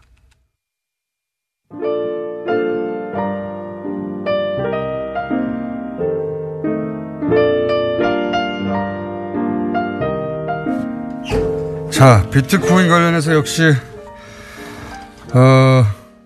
문자가 많이 옵니다. 관심도 많고 참여하신 분도 많고 참여하지 않지만 우려하는 분도 많죠. 예. 재밌는 문자가 왔어요. 앞으로 수준 낮은 전문가를 모셔달라고. 못 알아듣겠다고. 그럴 수도 있습니다. 네. 워낙 전문 영역은 그 쓰는 용어들이 본인들한테는 너무 익숙해서 자연스러운데 전혀 생소할 수 있거든요. 저희가 이제 섞어서 해보겠습니다. 정말 수준 낮은 전문가도 모시고 쓰는 어휘의 용어를 일부러 일반 눈높이에 맞춘 전문가들도 있거든요. 그런 분들도 모셔보고 또 여러 분야의 전문가들을 다양하게 조합해서 좀 모셔볼까 합니다. 예. 선비와 사업가의 대결이네요. 뭐 이런 논평도 있고. 회사에서 젊은 사원들이 비트코인만 보고 있어요. 이건 정부 때문이 아니고 일확천금의 욕망 때문입니다. 예. 그리고 김종대 의원 실검 1위 만들어지는지 지켜봐야지 했는데 역시 또 안 되네요. 실검 1위가 문제가 아니라 아예 등장도 안 합니다. 김종대 의원이 요 사안으로 출연할 때는. 자, 그리고 1부 끝나고 나서 하태경, 박지원, 김성태 뭐 이런 대사가 나온 다음에 그 다음에 뭐라고 하는 거예요? 무슨 소리인지 모르겠는데 이건 TBS EFM에서 샘 오추리 씨가 라디오를 진행하는데 그분이 욕을 녹음했거든요. 그래서 난 샘 오추리 라고 하는 말입니다. 이걸 어떻게 들리냐고 한세 뽀칠이라고 들린다고.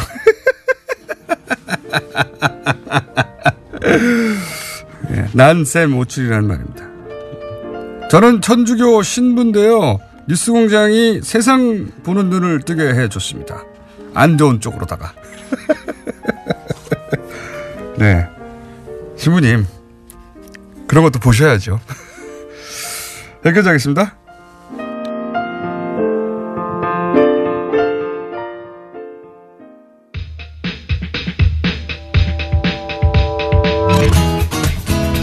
인문결 소장님, 임상훈 소장님 나오셨습니다. 네.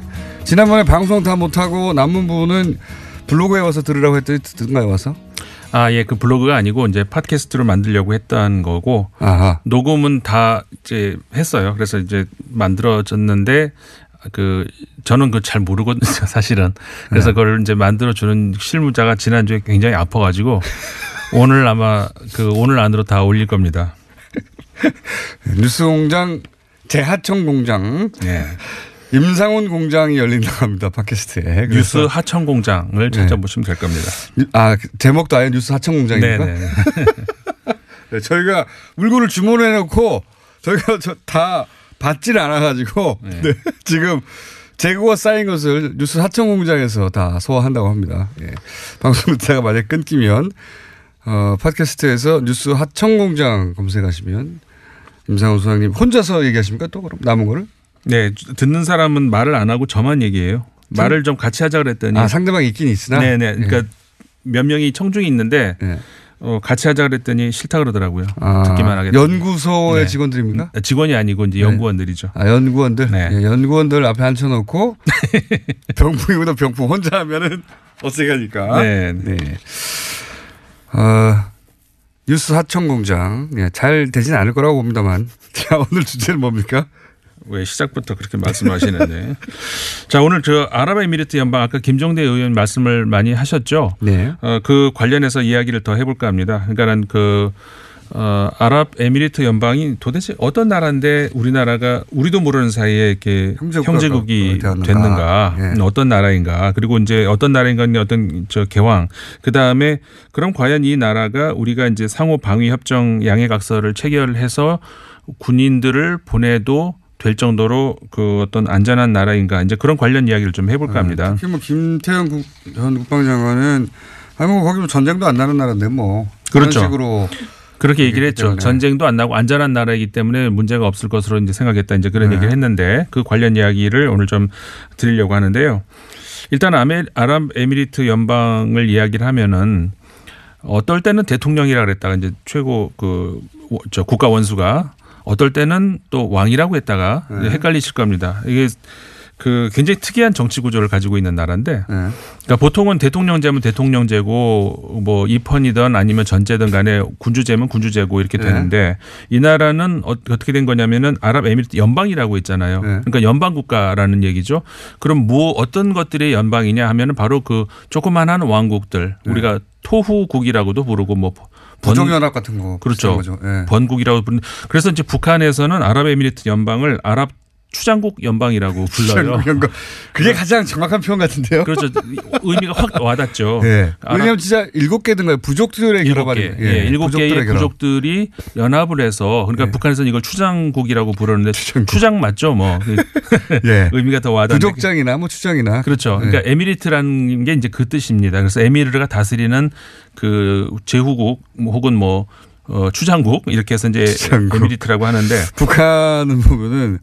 이제 순우리말을 써야 한다고 하는 어떤 그 강박적인 집착이 있잖아요. 예. 뭐 우리말 쓰는 건 좋죠. 그런데 이제 그러다 보니까 우리가 수십 년 전에 쓰다가 그 단어의 뜻이 바뀌었거나 다른 걸로 대체되기 전에 뜻을 고스란히 쓰고 있다 보니까 추장국 연합은 아주 빵 터지면서도 확 와닿네요. 그렇죠. 근데 우리하고 이제 언어 습관이 다르니까 뭐 그럴 수 있는 건데 아무튼 그래서 이 연방 그러니까 7개의 에미리트가 모여서 그 최고 이제 권력 기관의 회의가 있지 않겠습니까? 거기서 대통령을 선출을 하는 겁니다. 그러니까 연방엔 대통령이 있지만 그 7개의 에미리트에는 각자 이제 조그마한 왕들이 있는 것이죠. 앞으로 이렇게 부르죠. 에미레이트는 추장국 연합 이렇게 하면은 와닿기는 그게 더 와닿죠. 네. 7 추장국 연합이라든가. 그렇죠. 예. 근데 그리고 원래는 이제 그 역사를 조금만 뒤로 거슬러 올라가면 예를 들어서 그 저기 카타르라든가 그 이웃 이런 나라들도 같이 또 7개가 아니라 10개가 뭐 9개가 될 수도 있었어요. 그런데 먼저 독립을 해서 그렇게 된 건데 아무튼 그런데 이제 그 7개 중에서 우리가 저기 그 갑자기 단어가 생각이 안 나네. 그 도시 이름이 뭐죠? 난 두바이요? 두바이 말고 갑자기 생각이 안 나네. 예. 그거 아부다비 있죠. 아부다비가 이제 가장 면적도 크고 그 다음에 그 경제력도 가장 세고 그렇기 때문에 아부다비의 왕이 그 통상적으로 관리적으로 이제 대통령을 맡죠. 그걸 바뀔 일이 없고 앞으로도 계속 그렇게 될 거고 그리고 5년 임기지만 사실상 그 종신제나 마찬가지로 계속 연임이 계속됩니다. 사실상 왕정이라고 하는 이유가 그거죠. 네. 그래서 이제 지금도 역시 그러니까 아부다비의 왕이 대통령을 하고 있고 근데 그 아버지로부터 물려받은 거죠 대통령도.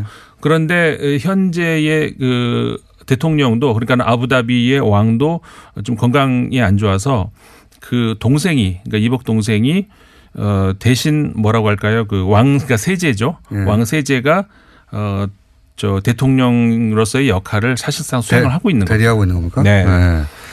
그러면 이 나라가 전쟁이 없기 때문에 뭐 괜찮다고 한 김태형 전 장관의 이야기는요?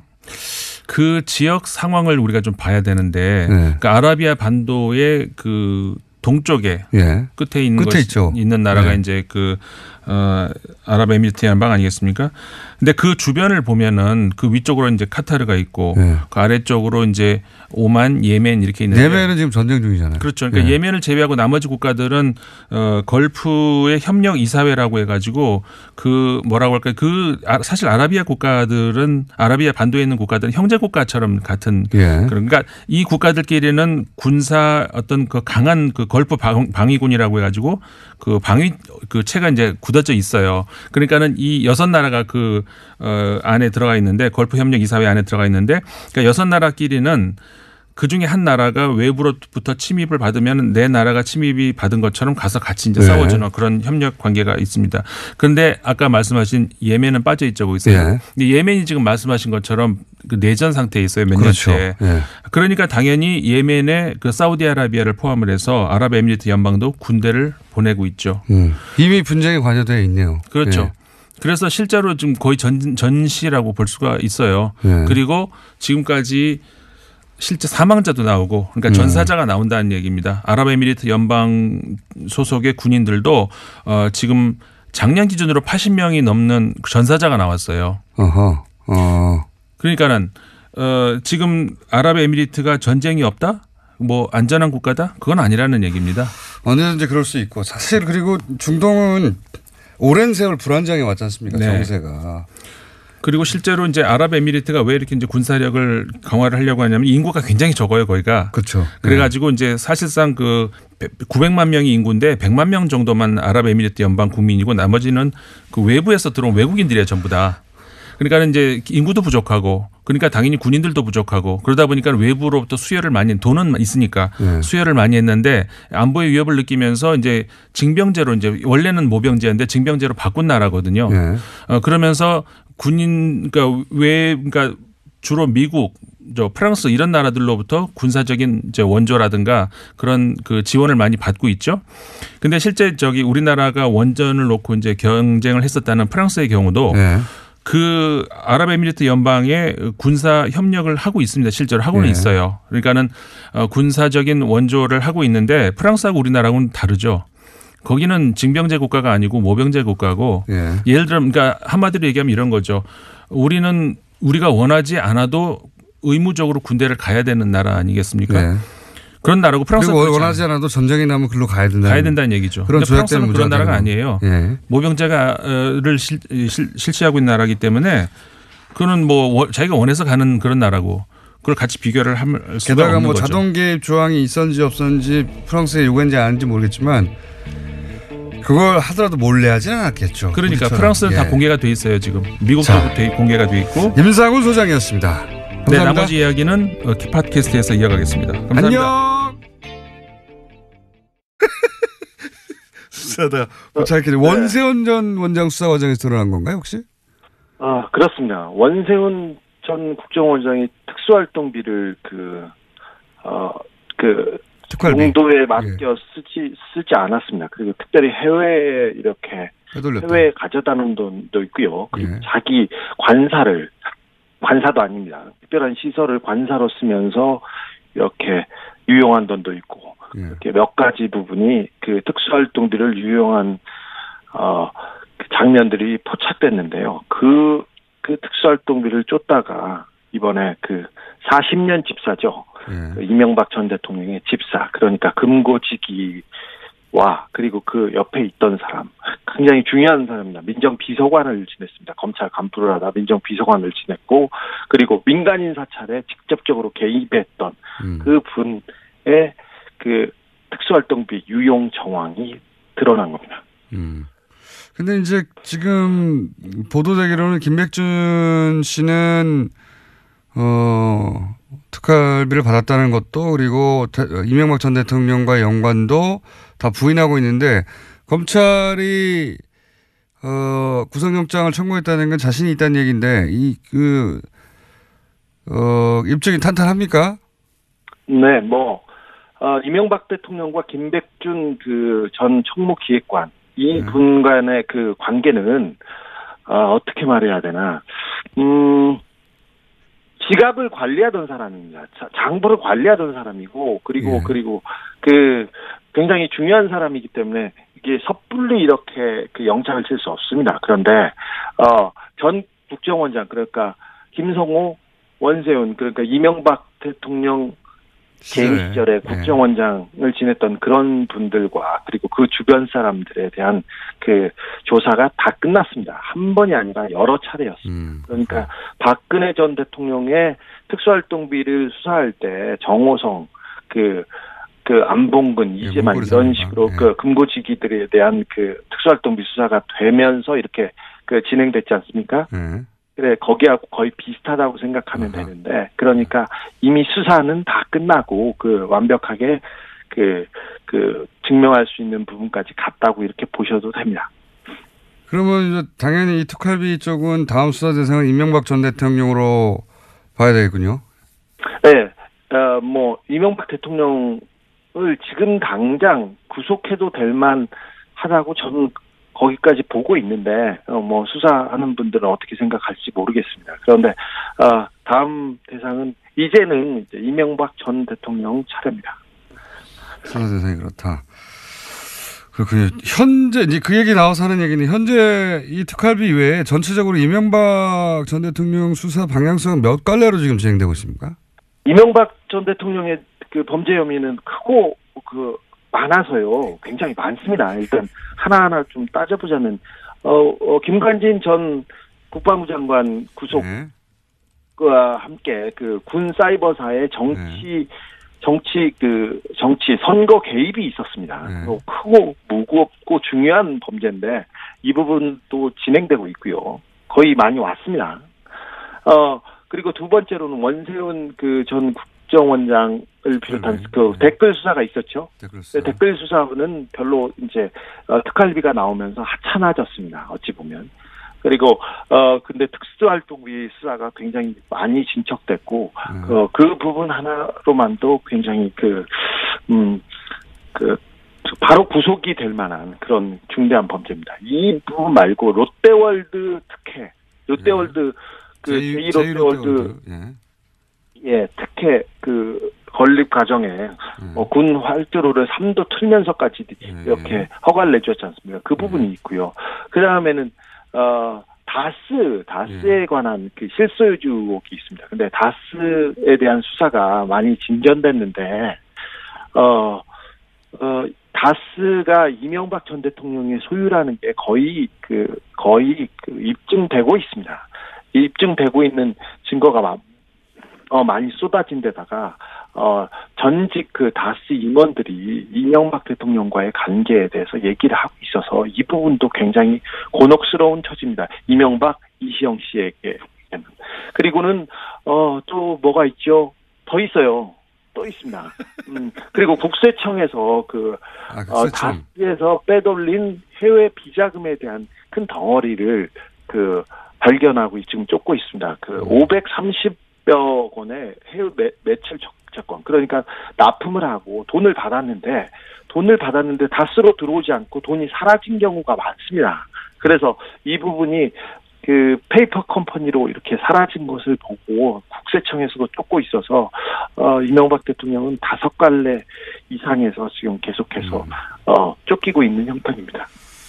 자, 그러면은 그 중에서 이제 지금 다스 창업 자금을 MB가 직접 줬다. 그러니까 설립 초기의 이야기가 나오기 시작했는데 혹시 이쪽은 뭐 어느 정도 진척이 됐나요? 설립 초기 이야기.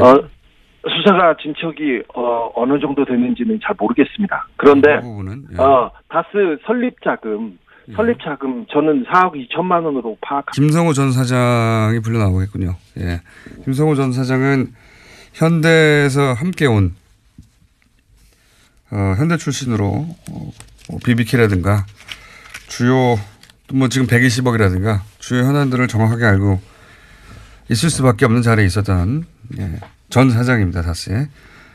자, 다음 뉴스는요. 네, 이시영 씨가 최대 지분을 갖고 있는 회사 SM이라고 있는데요. 이 회사도 여러 차례 말씀드린 바가 있습니다. 다스가 SM을 부당하게 밀어줬다라는 의혹에 대해서도 말씀드린 바가 있는데요. 이와 관련해서 뒷받침하는 아주 구체적인 문건들을 검찰이 확보했다라고 합니다. 검찰이 확보했다. 예. 이게 이제 승계와 관련해서는 또 검찰이 처음으로 확보한 구체적인 물증이 되겠네요. 그러니까 저희가 지난 몇 달 동안 이제 다스 실소유주가 다스를 승계하고 있다 이런 의혹을 정황을 계속 제기해왔는데 이명박 전 대통령의 아들 이시영 씨가 다스를 물려받고 있다 한마디로 말하자면 이런 얘기죠.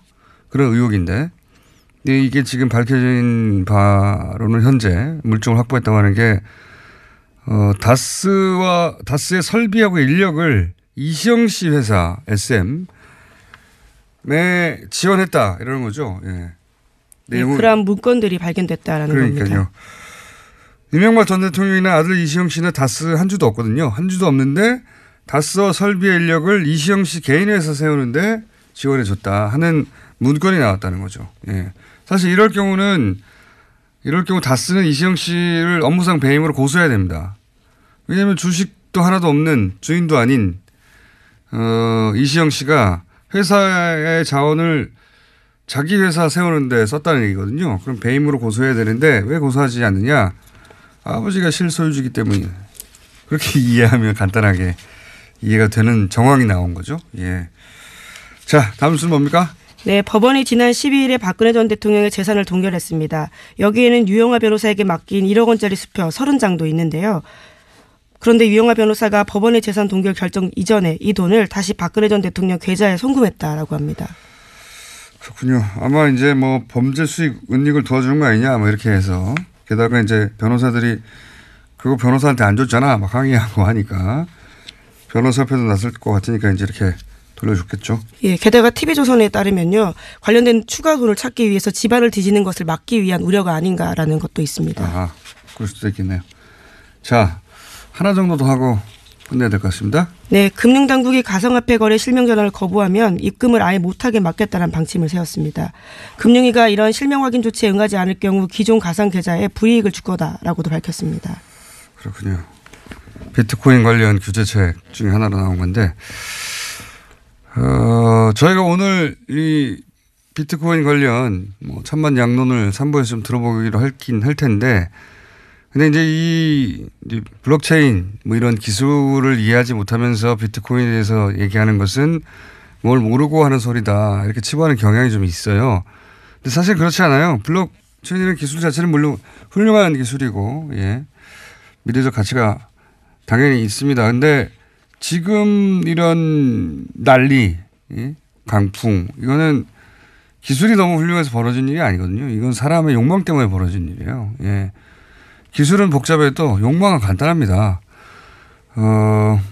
규제가 가능한 없어야 한다고 하는 분들도 있어요. 이해는 가요. 원래 이 블록체인 기술 자체가 그렇게 중앙 통제를 거부하는 세계관 속에 탄생한 거거든요. 예. 근데 이제 지금 간단하게 기존 주식시장하고만 비교해보면 금방 느낄 수 있는데, 기존 주식은 기업이라고 하는 실물이 있잖아요. 그럼에도 불구하고 하루 5%만 등락해도, 서킷 브레이크인가요? 또는 사이드카인가요? 예, 사이드카는 코스피, 예. 그렇게 심리적 동요나 이런 거를 진정시키는 장치도 있고, 그 다음에 온갖 규제가 있어요. 기본적으로. 그런데도 주가 조작이나 작전 세력이나 이런 게 왕왕 대형 사건으로 터지거든요. 근데 지금은 실문도 없고, 그리고 기준도 없고, 거래소에. 또는 규제도 없고, 하루에 100% 등락해도, 등락도 가능한 게 비트코인인데, 여기에 왜 그런 조작과 작전 개입이 없을 거라고 생각하십니까? 당연히, 여기에는 투기와 작전 세력의 천국과 같은 거예요. 현재 스코어. 정부제가 사실 아무것도 없기 때문에. 예. 주식시장도 그렇게 보수적으로 규제하는데 그래도 그런 세력들이 있는데 여기는 천국입니다. 이런 작전 세력에. 예. 강력하게 규제하자면 반드시 터진다. 원래 인간의 욕망이 그렇습니다. 네. 자. 일단 여기까지 하겠습니다. 시사인의 김은지였습니다. 감사합니다. 네, 바로 이어서 이명박 전 대통령 관련 취재를 광범위하게 그리고 아주 오랜 시간 해왔던 주진우 기자 연결해 보겠습니다. 안녕하십니까? 안녕하십니까? 예, 검찰이 어제 이제 그 집사 이명박 전 대통령의 집사 김백준 씨하고 전 총무기획관이자 청와대 김진모 씨 구속영장을 청구했는데 이게 이 혐의를 어떻게 포착한 겁니까? 수사하다가 포착했습니다. 당시에 이러한 내용들을 내부자가 내부 고발을 한 건데 이 입을 막기 위해서 돈을 줬다라는 거죠. 네, 그때도 관봉 얘기 나왔었습니다. 근데 이제 도대체 그럼 이 돈을 어디서 나간 거냐. 근데 그때는 국정원 특활비 얘기는 전혀 안 나왔었죠. 예. 청와대 특활비 정도 수준에서 얘기되다가 끝이 났는데 지금은 이제 국정원 특활비가 계속 문제가 되고 있고 근데 지금 검찰이 구속영장까지 청구한 걸 보면 뭔가 자신 있는 물증이나 정황을 잡은 것 같아요. 예. 그래서 그 돈도 국정원 돈일 수 있다. 이런 얘기인 거죠. 지금, 김백준, 김진모 이 두 분에 대한 구속영장은 국정원 특활비를 직접 받았다는 거고. 네, 2억 원. 그래서 김백준 전 비서관 같은 경우에는 4억 원이고요. 그리고 김진모 전 비서관은 5천만 원입니다.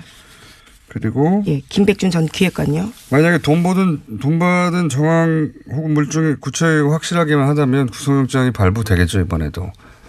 왜냐하면 그 앞에 박근혜 전 대통령 때 똑같은 이치로 구속영장이 발부됐기 때문에. 그리고 그 외에도 이제 2012년 당시 의심받았던 그 돈들인데 그 돈 역시 특활비가 아니냐, 예, 이런 의혹이 나오고 있는 겁니다. 자, 다음 수는요. 네, 이명박 전 대통령의 다스 실소의 의혹 등을 수사했던 정호영 BBK 특검이 어제 기자회견 자청했습니다. 당시 기록을 다 검찰에 넘겼다면서 직무유기와 관련한 혐의를 부인했습니다. 오히려 당시에 검찰이 직무유기했다라고 반박하고 있는데요. 또 특검팀은 국론 분열과 정쟁 가능성을 우려해서 격리 직원의 횡령을 결론낸 다스 120억 원 확인 사실을 수사 결과에서 뺐다라고 주장하고 있습니다. 네, 이 사안은 저희가 3부에서 박범계 의원과 짚어볼 텐데 잠시 저도 이거 보다가 빵 터진 게 국론 분열이었어요. 예. 예전에 이제 뭐 보수 정권이 사건 은폐할 때마다 쓰던 전형적인 수사가 이 국론 분열인데, 예, 오랜만에 보네요, 국론 분열. 근데 특검이 수사만 하면 되지 왜 국론 분열 같은 정치적 판단을 자기들이 합니까? 예. 뿐만 아니라 예, 수사만 하면 됩니다. 또 횡령한 직원의 처벌을 원하지 않는다라는 다스 쪽의 의사를 존중해서 이것도 하지 않았다라고 주장하고 있습니다. 네. 여하간 전체적으로 해명으로 나왔는데 해명은 되지 않았어요. 그러니까 실제 지금 현 검찰이 주장하듯이 사건에 제대로 인계가 없었다. 그냥 서류 뭉치만 그냥 넘겨줬다. 이런 거죠. 수만 페이지인데 어디에 뭐가 있는지 안 알려주면은 수사를 다시 하라는 거잖아요. 처음부터.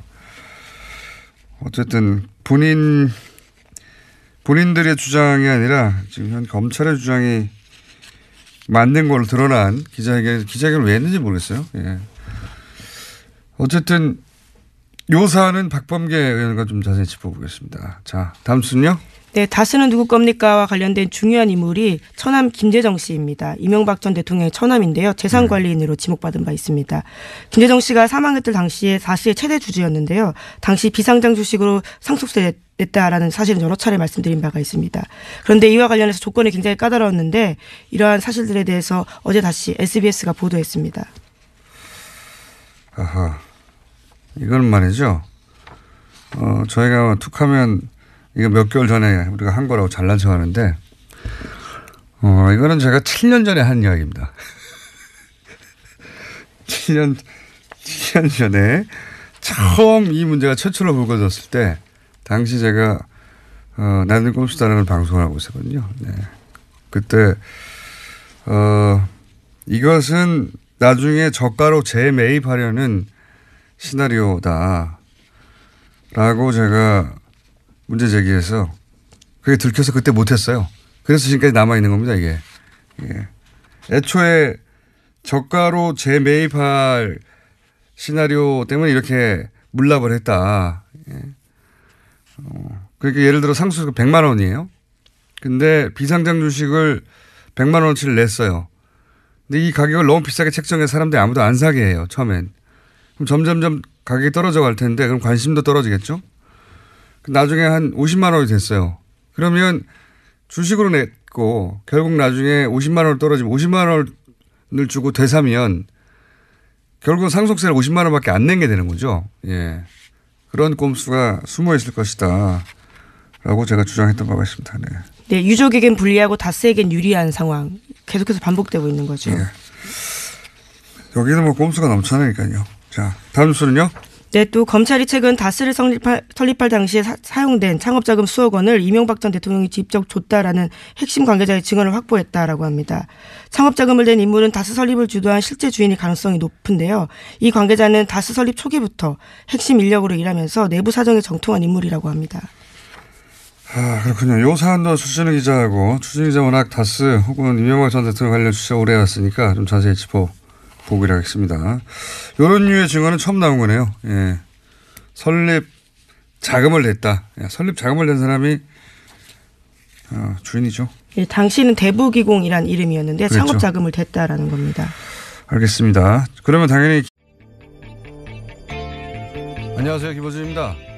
지난 11일 대한민국 외교안보가 총체적으로 무너져 내린 상황을 더 이상 좌시할 수 없다는 전직 외교관 58명의 시국 선언이 있었습니다.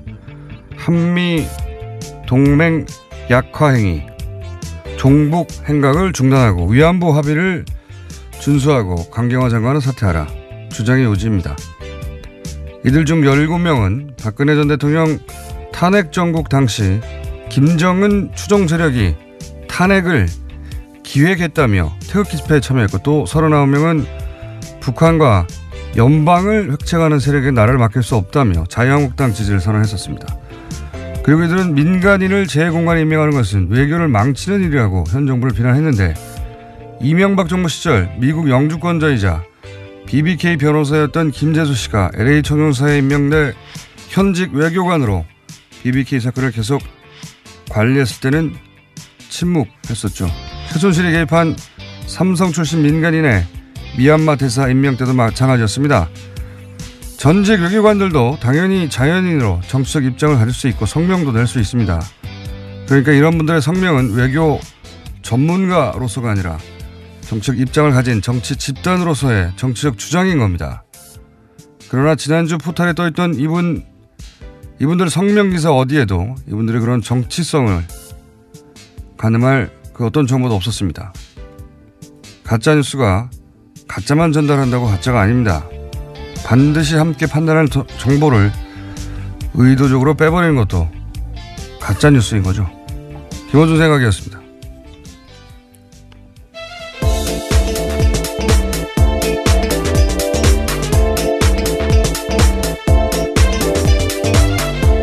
시사인의 김은지입니다. 네.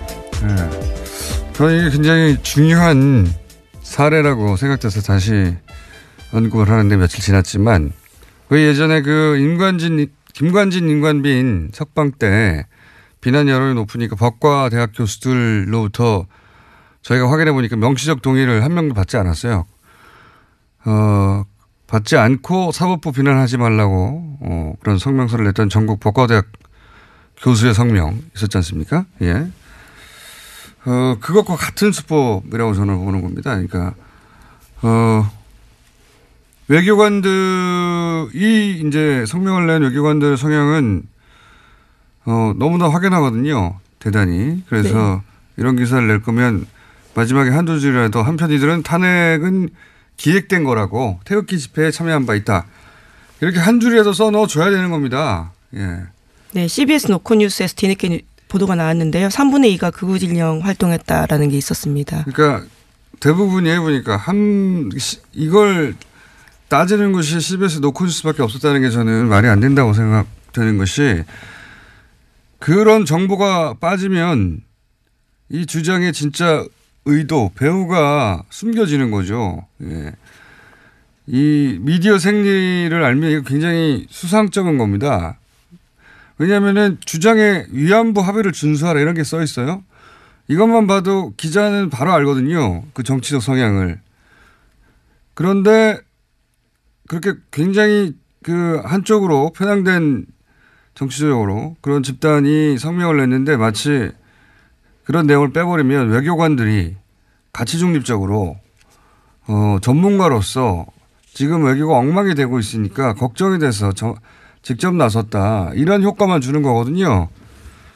이거는 기자라면 성명서 읽자마자 알 수 있는 뻔한 수작인데, 이 뻔한 걸, 그런 중요한 판단 기거를 빼버리고 게다가 포털 메인에 계속 오랫동안 걸어주는 거는 여론 호도를 도와주는 겁니다. 굉장히 수상하고 말도 안 되는 거예요. 이런 사례들이 자주 있는데, 예, 또 있어서 짚고 넘어갑니다. 첫 번째 뉴스는 뭡니까? 네, 검찰이 이명박 정부의 국가정보원 특수활동비 불법 수수 의혹을 수사 중입니다. 이와 관련해서 당시 이명박 정부의 청와대 핵심 관계자들에 대해서 구속영장을 청구했습니다. 어제 서울중앙지검 특수이부는 김백준 전 청와대 총무기획관과 김진모 전 청와대 민정이 비서관에 대해서 구속영장을 청구했다고 밝혔습니다. 그렇군요. 김백준 씨는 포괄적으로 이명박 전 대통령 재산관리인으로 평가받는 인물이죠. 네, 집사라고 불리는 사람입니다. 이 사안은 저희가 잠시 주진우 기자 연결해가지고 좀 자세히 짚어보도록 하겠습니다. 네. 이명박 전 대통령 턱밑까지 왔다는 얘기 같아요. 네. 자, 다음 순요. 네, 이 의혹과 관련해서요. 돈 가운데 일부가 당시 민간인 사찰 사건 폭로했던 사람에게 입막음용으로 건네진 정황을 검찰이 포착했다고 합니다. 지난 2012년 총리실 공직윤리지원관실 민간인 사찰 사건 폭로자였던 장진수 씨 기억하실 텐데요. 전 주무관이었습니다. 이 사람에게 5천만 원 돈이 갔는데 이때 정부 발행 띠지로 5만 원권 100장씩 묶여서 있었습니다. 당시에 관봉이라고 불렀는데요. 장 전 주무관은 이때도 총리실 간부가 자기에게 돈 줬다라고 밝힌 바가 있는데요. 당시에는 검찰이 돈의 출처를 밝히지 못했었습니다. 오래된 사건이네요. 이명박 전 대통령 시절에 처음으로 민간인 사찰이 이제 터진 게 이 사건이죠. 예.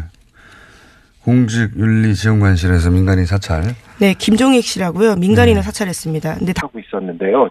지난 여름부터 4억 2천만 원을 이명박 대통령이 줘서 다스가 설립됐습니다. 그래, 그때는 대북기공이었죠. 그리고 이명박 대통령의 지시와 그 협력으로 현대건설이 와서 다스를 지어줬습니다. 이 부분도 이명박 대통령의 지시와 그 협의 때문이었습니다. 그리고는 이명박 대통령이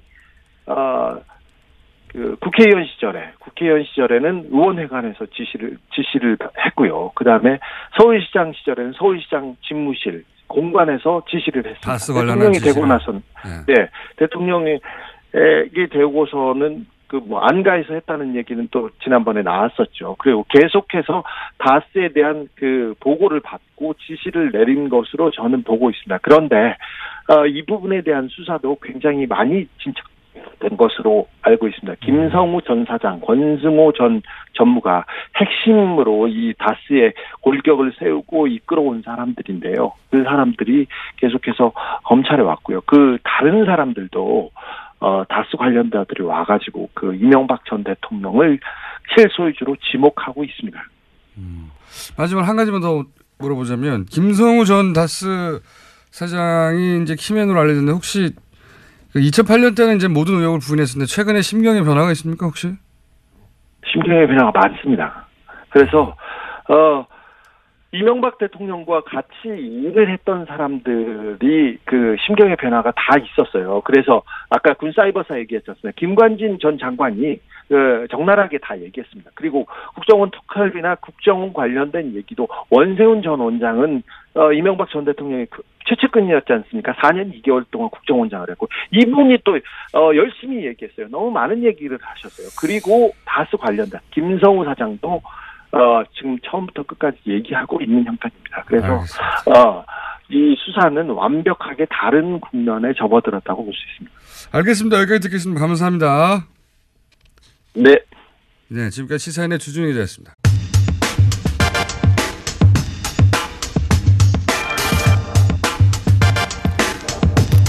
자, UAE 관련해서 말로 홈런을 치신 분이죠. 정의당 김정대 의원 오늘도 스튜디오에 나오셨습니다. 안녕하십니까? 네, 안녕하세요. 네, 한 번 더 모신 이유는 뭐냐면 핵심이 이제 비밀 그 협약이 있었다. 네, 그렇죠. 지난 시간에 나오셔서 우리 군이 이제 자동 개입하는 근데 비밀 협약이 있었는데 이거를 국회 비준 받아야 되는 상황인데 비준도 없이 몰래 그렇게 협약을 맺어버렸다. 그래서 우리도 모르는 사이에 UAE에 친구가 되어 있는 상태다.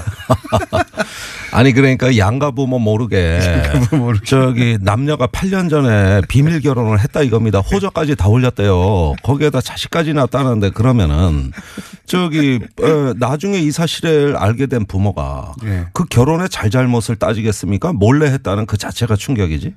그러니까요.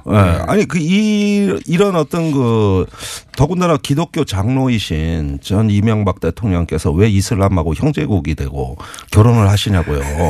그런데 이거를 국민들 모르게 했다. 김태형 국방장관의 발언 중에 가장 충격적인 거는 두 가지인데 대통령도 모르게 내가 했다. 그렇죠. 국회를 모르게 하기 위해서 국회 비밀로 하기 위해서 비밀협정으로 국회를 애초부터 속일 목적으로 했다. 그리고 근데 대통령도 모른다. 네.